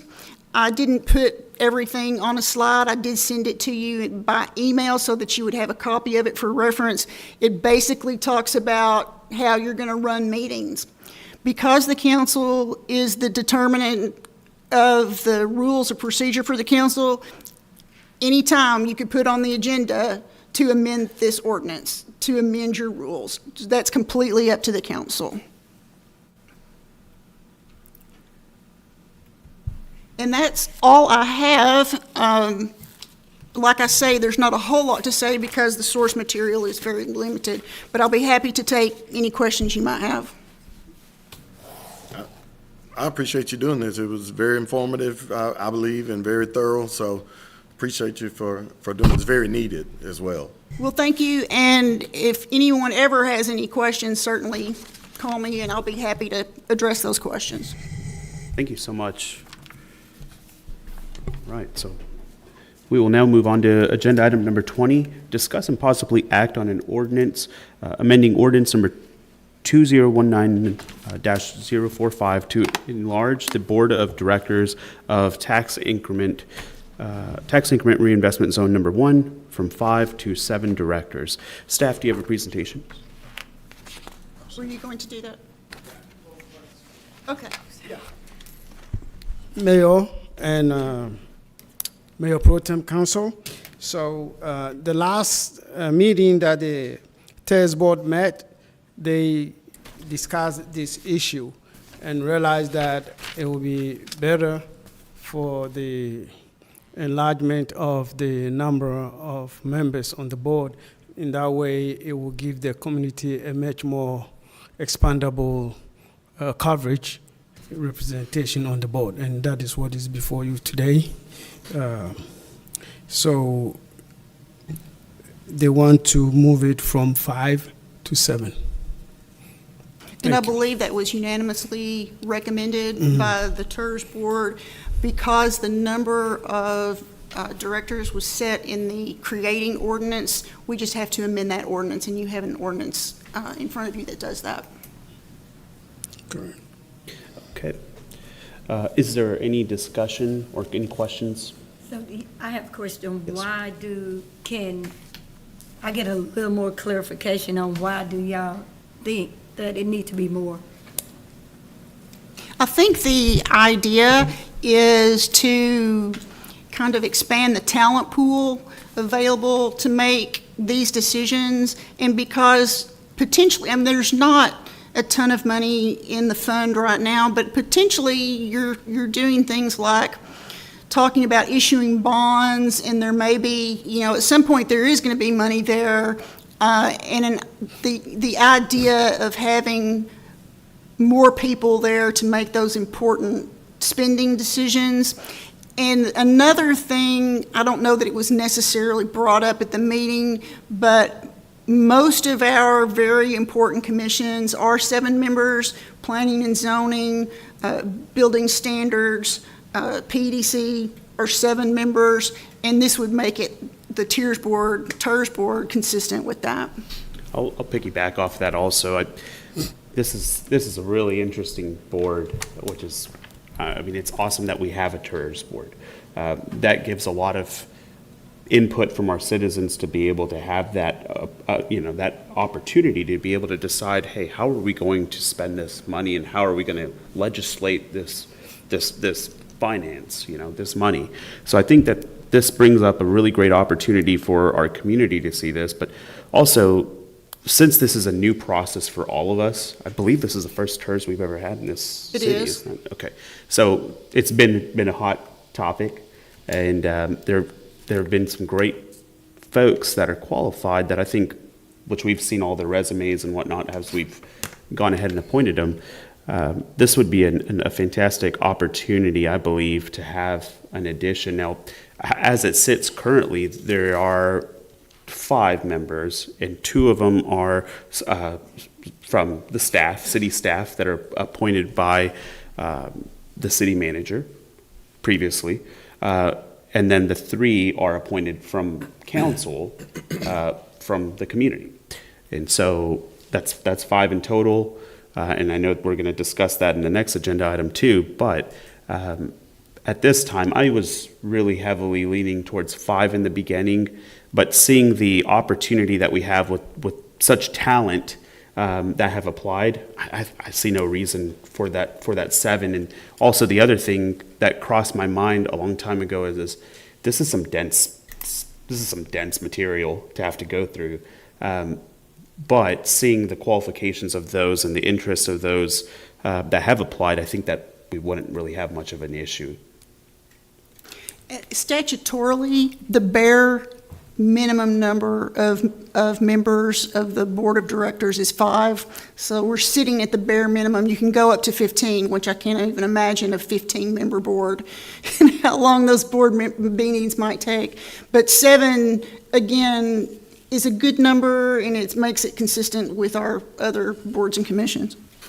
Well, it's no secret that I'm against raising it to 7 for a few reasons. One, right now, this is the hot item. I mean, there's potential money coming in, and it's really the hot item right now. But we have several boards and commissions that we had to go back and reapply or repost to try to get more people on. So now we're increasing this, possibly increasing this to 7. Well, then when it's not so hot, then that's going to be another board that we might find difficult getting people to volunteer for. And the other point to it, if we have people who are really willing to volunteer for our boards, and if we keep it to 5, that's 2 interested people that could go to some of these other boards that we're coming short on. We have another board that's really a hot item right now, and it has 5 members. I would like to increase it to 7, and that's a mayor point, but we have a lot of candidates that are really qualified that he might have to cut, but that's part of the deal. That's just what you have. And then the other thing that I was thinking about is I agree with having more just regular citizens, business owners on this board. So I think we're going to increase that by maybe possibly 2 eventually. And I think the next item will take care of that if it's passed. But I do agree with having 5 community members on there rather than staff, but I'm not necessarily in agreement with going up to 7. I feel strongly that we should move to 7, just based on what Stephanie said, as far as the more information-heavy boards need more attention and more conversation about what needs to happen with the tax dollars. I think this board's going to work really closely with the PEDC. It's all about the opportunities that Paris has going forward. It's very dense material, as the mayor has said. There's opportunities in our future to make multiple tours, which I'd like to see, because that means we're growing. And the more people we have educated about this subject, the better we will fare. So I'm in favor of it. Any further discussion? Anyone? Well, I just want to make the point that this board is like all other boards. I get the feeling that people don't realize this, but this board only makes recommendations. The final decision is by this board, this council. So if you put 10 on there, 15 that's allowed, it still has to come through this 7-member council. Anyone else? Any other thoughts? And if not, I'll hear a motion. I make a motion to increase the Terrace Board from 5 to 7 members. Okay. We got a motion. I'll second. Got a motion and a second. Any further discussion? Okay, all those in favor say aye. Aye. Aye. Those opposed say no. No. Okay, motion carries 5-1. All right, we will now go to agenda item number 21, discuss and possibly act on a resolution approving a change in the bylaws of Tax Increment Reinvestment Zone Number 1 to provide for the enlargement of the Board of Directors from 5 to 7 and to remove the requirement that the board include 2 staff directors. Yeah, so this is also a follow-up of the same amendment, and there's a section that continues that the board shall include 2 staff members of directors, and this is the portion that we want to take out of the bylaws, and that is what is before you today. And to be clear, it's not a prohibition, it's just a removal of the requirement. Mhm. Now, just for clarification purposes on this item, Interim City Manager Rob Vaughn, you've now resigned off of that board, correct? Correct. It's waiting for approval from the board, but it has been submitted, yes. There we go. So there's that, and so that's one seat we'd get back for a community member, and then I believe Chief McMonagle. He wishes to maintain or continue to serve for the rest of his time. Okay. So he would stay on until his term ends. So that way, that at least provides some clarity for the decisions that we'd have to make in the future agenda items coming up. So any further discussion on this topic? Any sentiment? Yes, I need clarification again. Yes. Can you just give me some clarification on why remove staff? Why to remove them? Yes. You know, perhaps the mayor and Councilmember Putnam can better address that, because that's an issue they spoke about at the TERS board meeting. Yes, I'd love to talk about that. We've had a lot of citizens interested in TERS, but I've noticed that the first question I get asked is, hey, why is staff on here, right?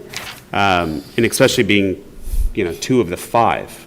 So optics matter, and I believe that, instilling that trust within our community is a positive thing. But in all transparency, no matter how you boil it, when you have 2 city staff on a board with community members that are appointed by the city manager, that can get a little hairy. And we have a great relationship with our city staff. I'm not denying, I'm not saying anything bad, but for those folks that are out in the community, they may think, well, hey, what's going on here? Why do we have staff on it? It just muddies the water quite a bit, and so this would clean that up. I believe, if I'm not mistaken, I don't think we have any other boards or commissions or anything like that within our community that has other staff members on there. Now, it doesn't mean that they can't be on there or they can't apply for it, but I don't believe that we have anything that mandates staff to be on another board. So was it an issue while staff was on? Well, I can tell you why staff was on it, is because this was the first one we ever did, and the consultant recommended it, and what did we know? So we said, sure, and council approved it, and here we are. Yeah, since it's such a hot topic, and it's become such a big talking point, it's kind of one of those things that would maybe clear the air a little bit more and give those voting positions that right from the community as opposed from city staff. And they're not being removed. The requirement to have them on the board is just being removed. Right, correct, Yes. right. Yes. And again, we still take heavy consideration, or the TERS board will use staff recommendations for whatever they do, as we do as well. So it's always a partnership. But just that mandate is alleviated. And it allows for, I mean, of course, I wasn't for the 7, with the 5, but it allows more stakeholders, right, to be on the board. Exactly. Exactly. Thanks. Any further discussion? That was a good question, though. Okay, well, if not, then happy to hear a motion. I'll make that motion. Okay, we got a motion. I'll second. We got a motion and a second. All those in favor, say aye. Aye. Those opposed, say no. All right, motion carries 6-0. Agenda item number 22, discuss and make appointments to the various boards and commissions. Staff, do you have a presentation? Yes, we do. The first thing we need to do is clean up 2 items from our meeting last time. And that is, the night of the last meeting, I announced that Larry Walker and Stacy Liddell were the 2 applicants receiving the most points on planning and zoning. The next day, we were reviewing all of the board appointments and realized that it was actually Larry Walker and Adam Bolton were the 2 had received the most points. Immediately called City Council and Mr. Liddell and Mr. Bolton. So I'd like to see if you all would give us a motion rescinding Mr. Liddell's appointment and making the appointment of Adam Bolton to the planning and zoning. Okay, Ms. Ellis, thank you so much. I'll hear a motion from what Ms. Ellis just presented. Sure. Okay, we got a motion from Mickey. Second. We got a second. All those in favor, say aye. Aye. Okay, those opposed, say no. Motion carries 6-0. Thank you. We've got one more.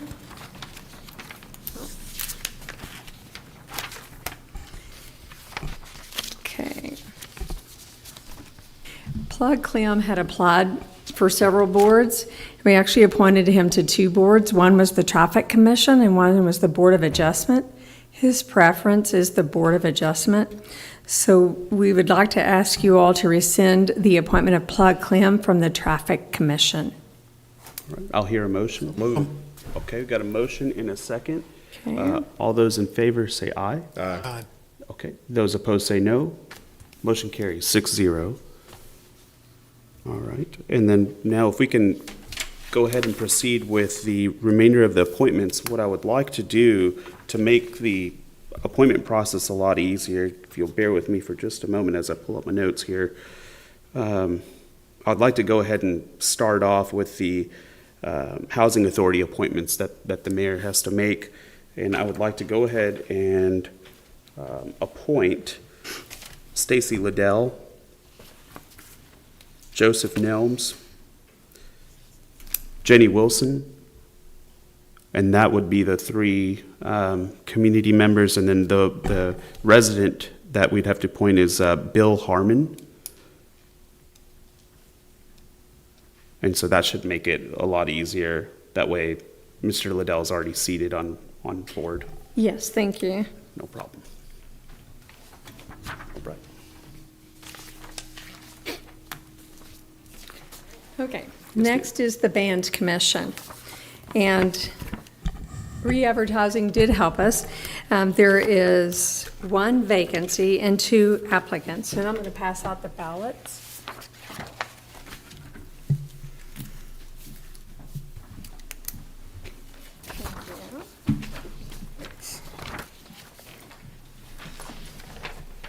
I'm still up after sitting in that chair.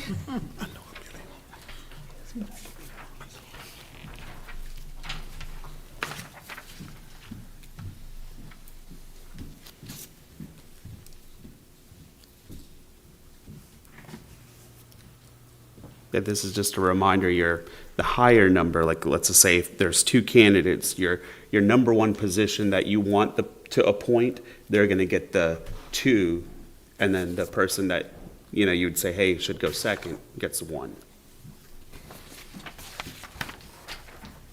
Thanks for the reminder. Yes, ma'am.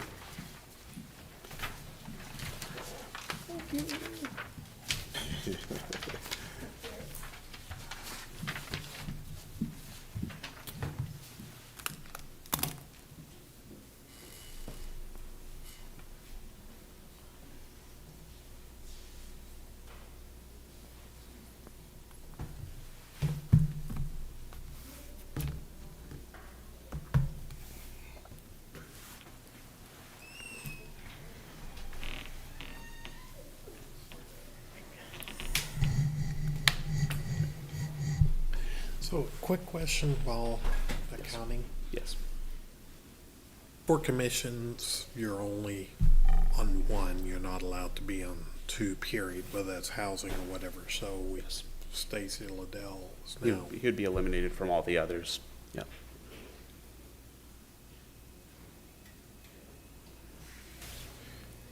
I think the only exception is HPC and Main Street. There's a liaison that sits on Main Street that also sits on HPC. Yeah.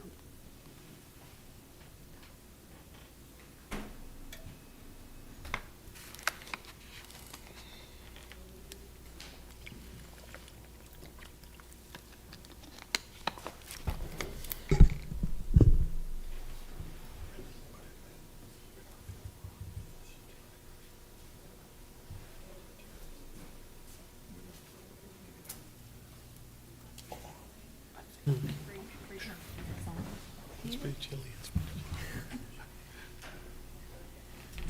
They're down there, right? It's still a little heater. Do you get cold in that seat? I'm freezing. I get cold. I'm freezing in a month. Are we cutting this line? Gotcha. Okay, I was just wondering. Basically, I think we have 5. Yeah, we got 9.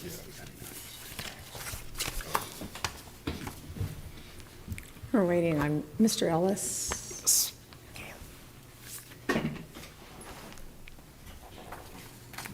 We're just waiting on Mickey real quick. Oh.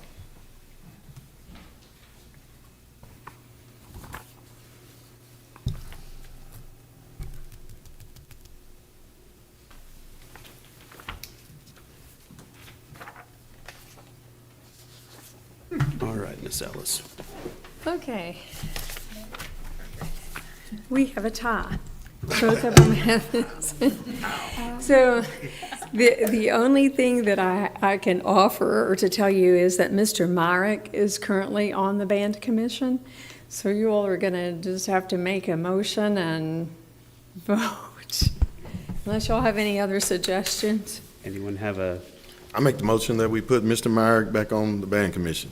Okay. A second. Got a motion and a second. All those in favor say aye. Thank you. Aye. Those opposed say no. All right. Okay, thank you. Mr. Myrick's on. It's a riveting one. I know. It's crazy. Okay. Our next one is building and standards. And let me mark Stacy off of here first.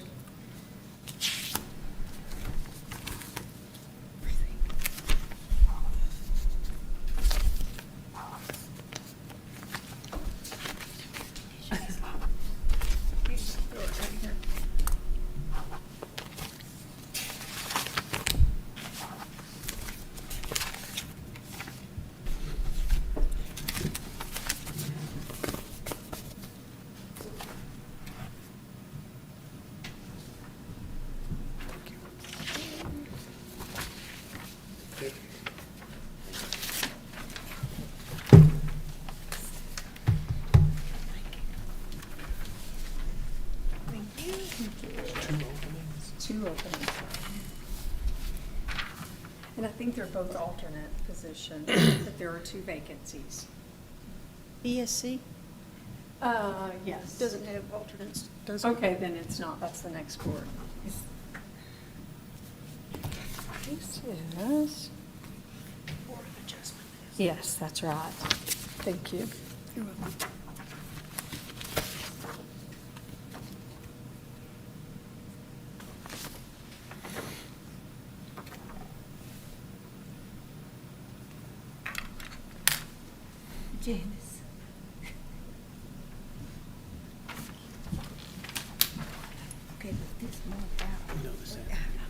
So just, it will be, hang on.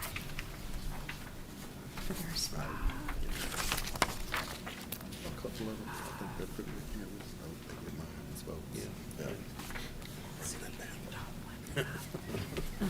Okay, got that.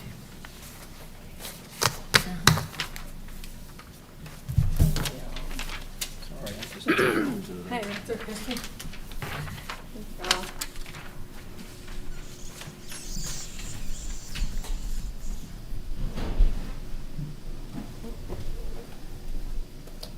I'm confused. I probably messed up the 1, 2, 3, 4. Lord have mercy. Was she, did she get them? I think she was first. She, oh, yeah.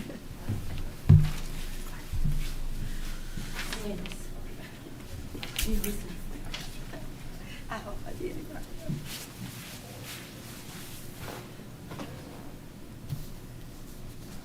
I don't like doing this. You thank God would forgive me if I'm just kidding. He's an understanding God. Oh, mercy. Just a groundbreaking when it started. I think it started like 3 years ago. It's a long process. We finally moved to dirt.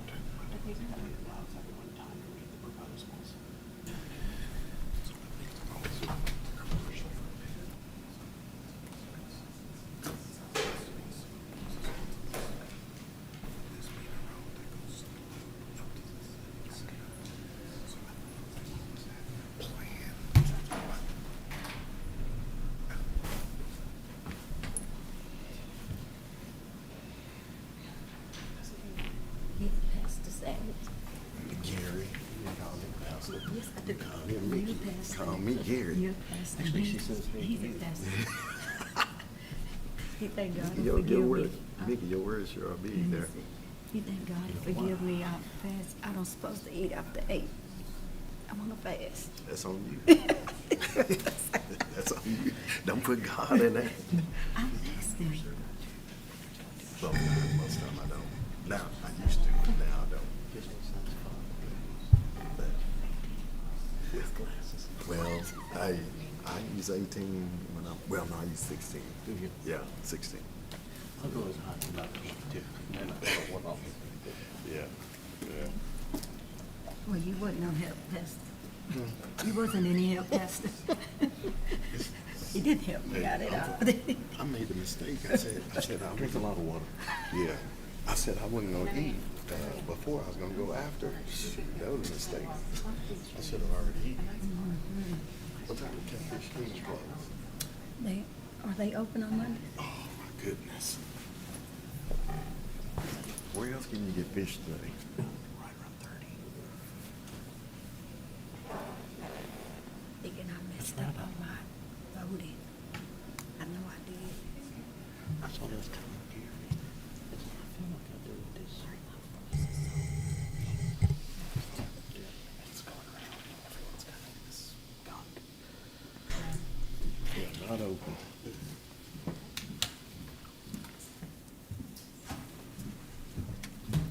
Where can I go get some good fish? Okay. Your Just Your round top two with the highest points are tied, so they're both going to be on the board, and that's Chris Dukes and Alexander Moore. Just need a motion. So moved. We got a motion and Mickey at second. Okay. All those in favor, say aye. Pastor Mickey, aye. Those opposed, say no. Pastor Mickey. All right. Motion carries 6-0. Okay.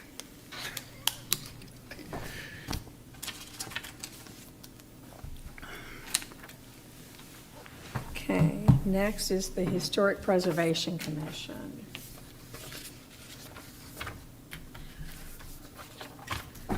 You all give me just a minute to mark through. How many vacancies? There are 6 vacancies on this commission, and we're going to remove Chris from the application. So there's 6 and 2 of which are alternates. That's right. On HPC? Mm-hmm. There's documents on HPC? Yes. Okay.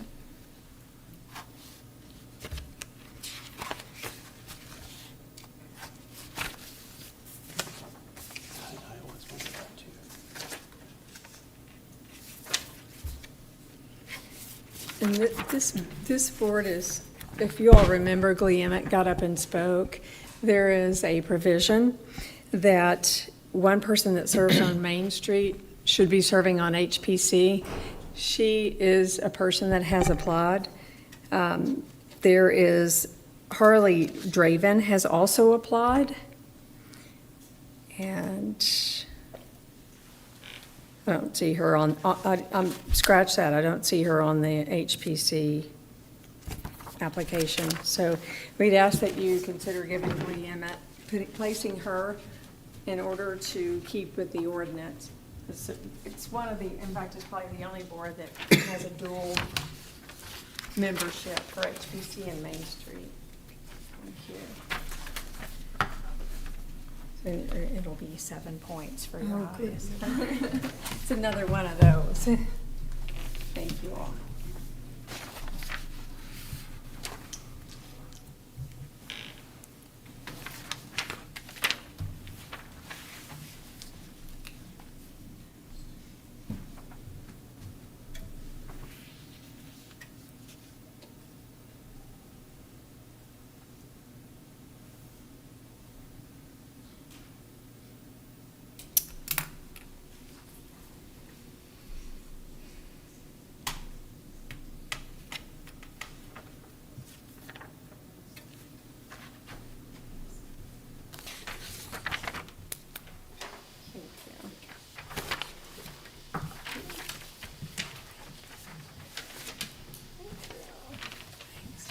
We're getting close to being finished.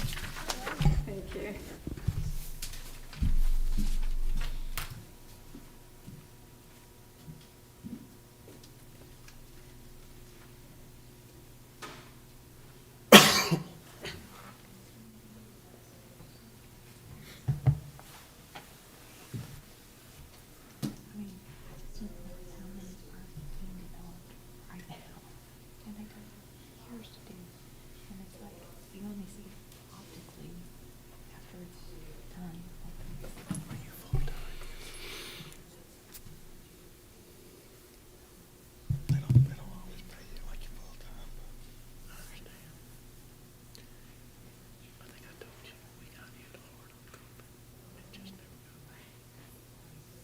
Do it anyway, so do you take your tax up front or does it back?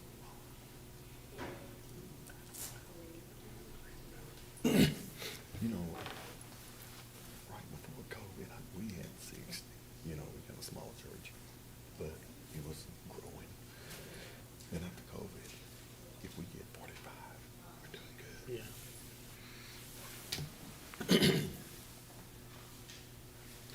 Are you part of Ministerial Alliance? No.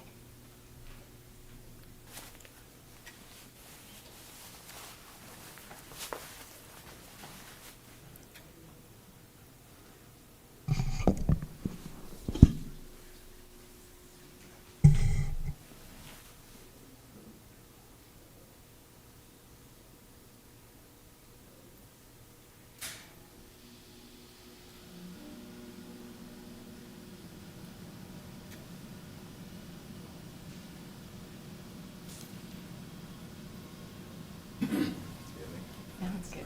Are they really gonna do that? I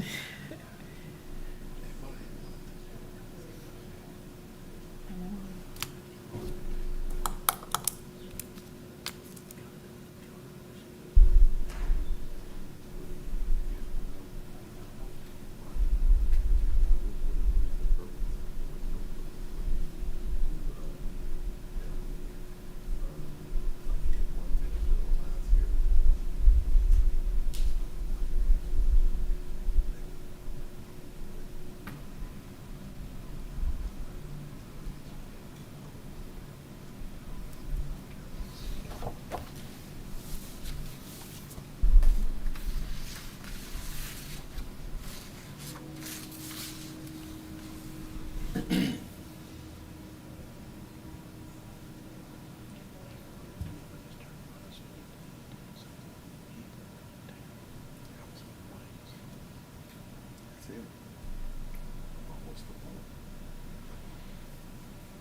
Okay.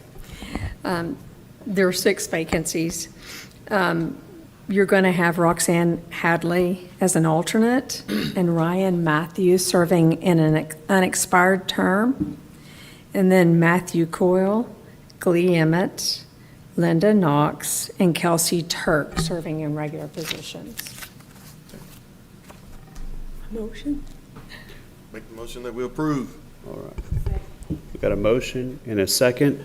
All those in favor say aye. Hi. Opposed, say no. Motion carries 6-0. Thank you.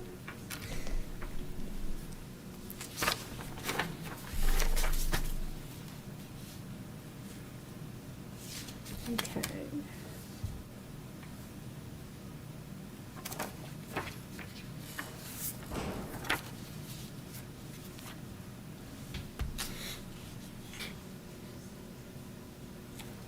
Let me just double check.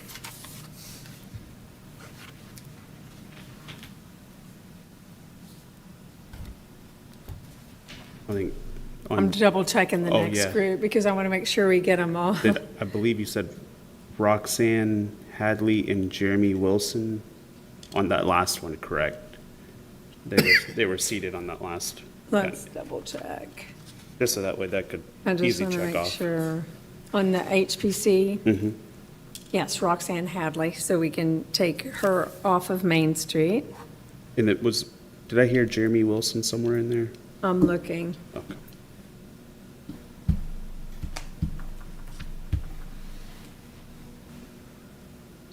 No, he was on one of the other ballots, but he didn't get selected. Okay.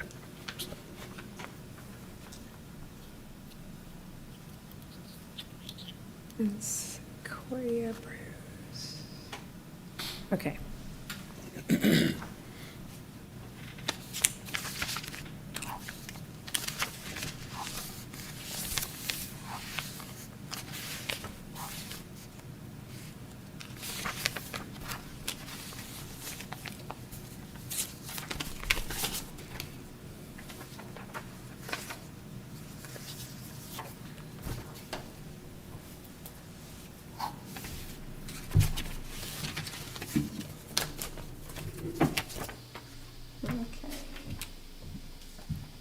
Thank y'all for helping us watch. Oh, no problem.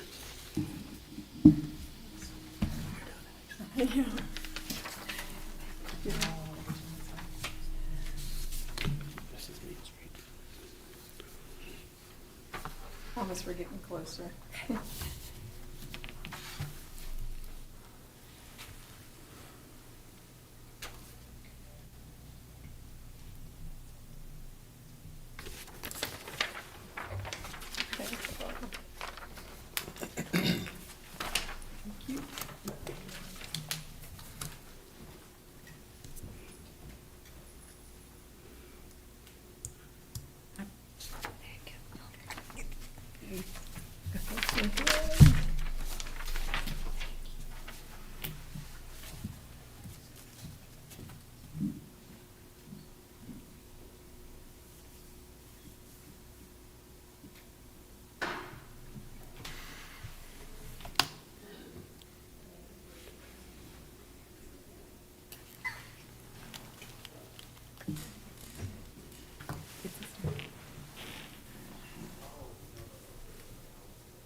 Thank you.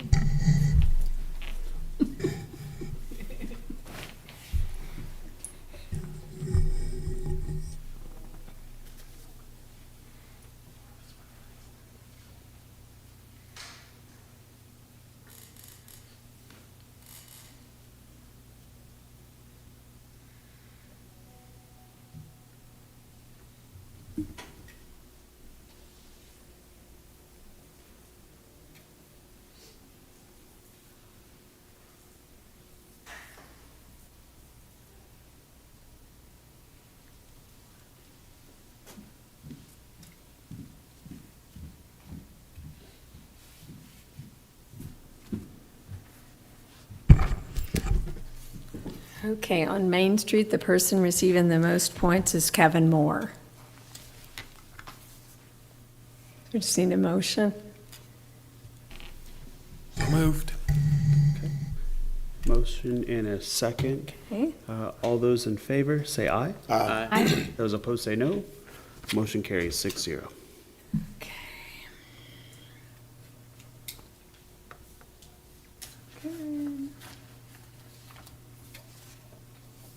Okay, there was another. Okay, we've already gone over planning and zoning. I think we just have TERS and Yes, Traffic TERS. Commission. That's correct.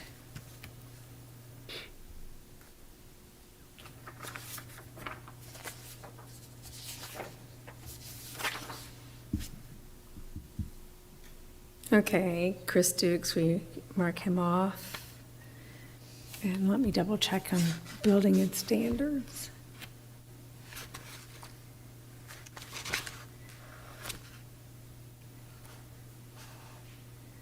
Okay, we mark Matt Cole off.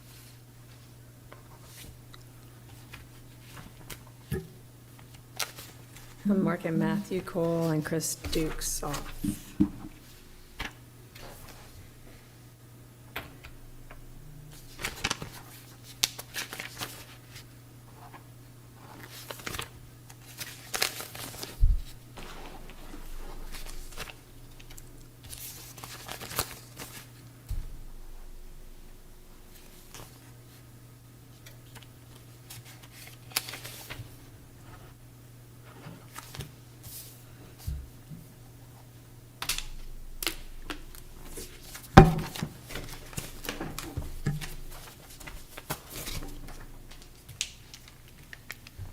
There's actually going to be 3 vacancies on TERS.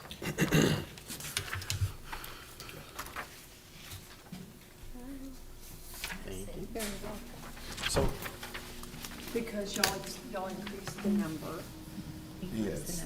and so Rob went Yeah, off. but has Rob officially resigned? Yes, he yet? is, and he has. I have Okay. his letter.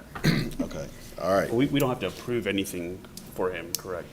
He just sent in his resignation. I mean, the TERS board will accept it, but there's no reason for you not to go ahead and All appoint right. somebody. Okay.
One of these need to be a 3.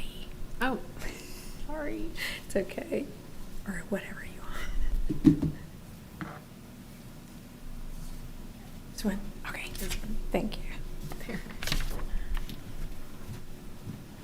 Sorry.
Okay.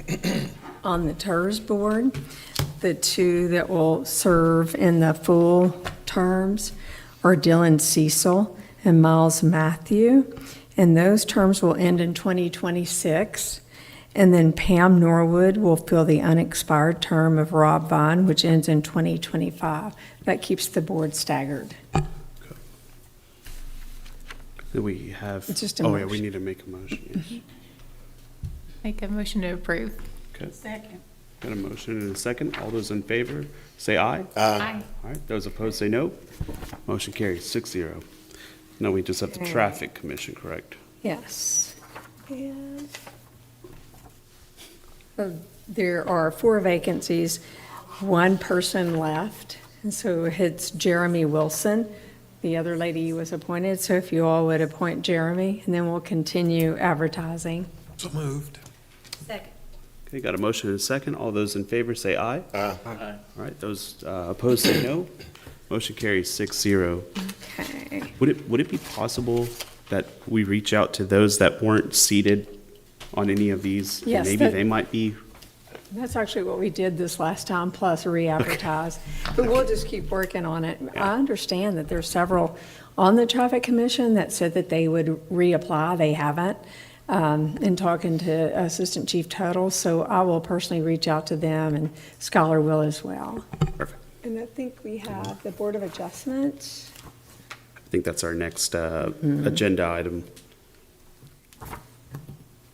So agenda item number 23, discuss and act on resolution appointing members to the Board of Adjustment. And I don't think we have anybody left. All those have been appointed. Yeah, they all got taken, so we will continue to advertise for BOA as well. There's 2 alternate positions, and we will continue to advertise for traffic. All right. Well, then we will move on to agenda item number 24, consider and approve future events for the city council and/or city staff pursuant to resolution number 2004-081. Well, just for clarification, that should be item 25 because 24, we moved up with the Nathan That's Baldwin. right. That's right. So we'll mark that on the minutes as a 25, sorry. So I don't know how to address this, if we need to discuss it as council or if we can just meet and talk about this, but it's it's code violation, but it's also a traffic hazard, and that's on corner lots where you're at an intersection, and in some places you have grass that's 6 to 8 feet tall. I've sent some to code here lately. And the reason I'm bringing this up, because I did attend a hearing, municipal court hearing, where a lady was getting, probably gonna get fined for 18 inches of grass on lots, but then we see these lots all over Paris that, 6 to 8 feet tall grass, and I'm not exaggerating, and it's hard to look out. I'm surprised we hadn't had accidents yet, and the city has came and taken care of some of them, but I don't know if we need to discuss that, because I have a lot of complaints on that issue alone. So, I don't know how to proceed with that, but.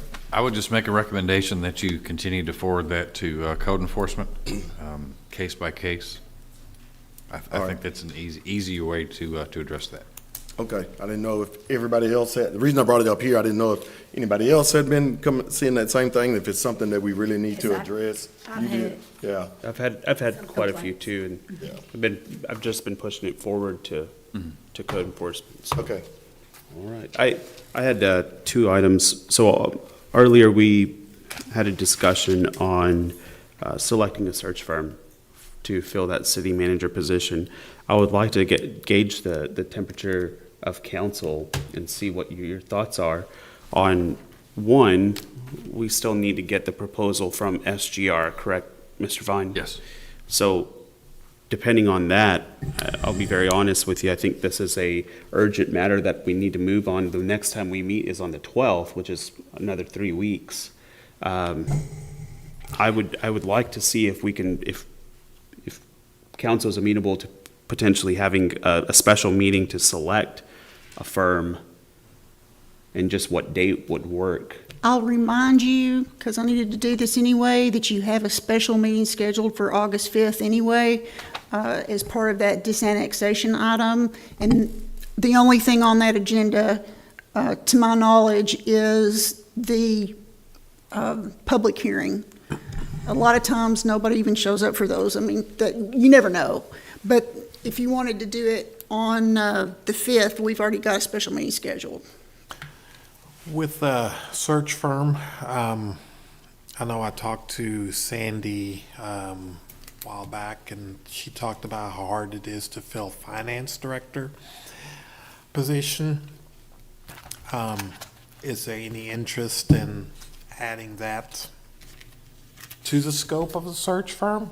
I think that's probably something you need to discuss, since that particular thing is not on the agenda. That would be something you could discuss at that meeting. Okay.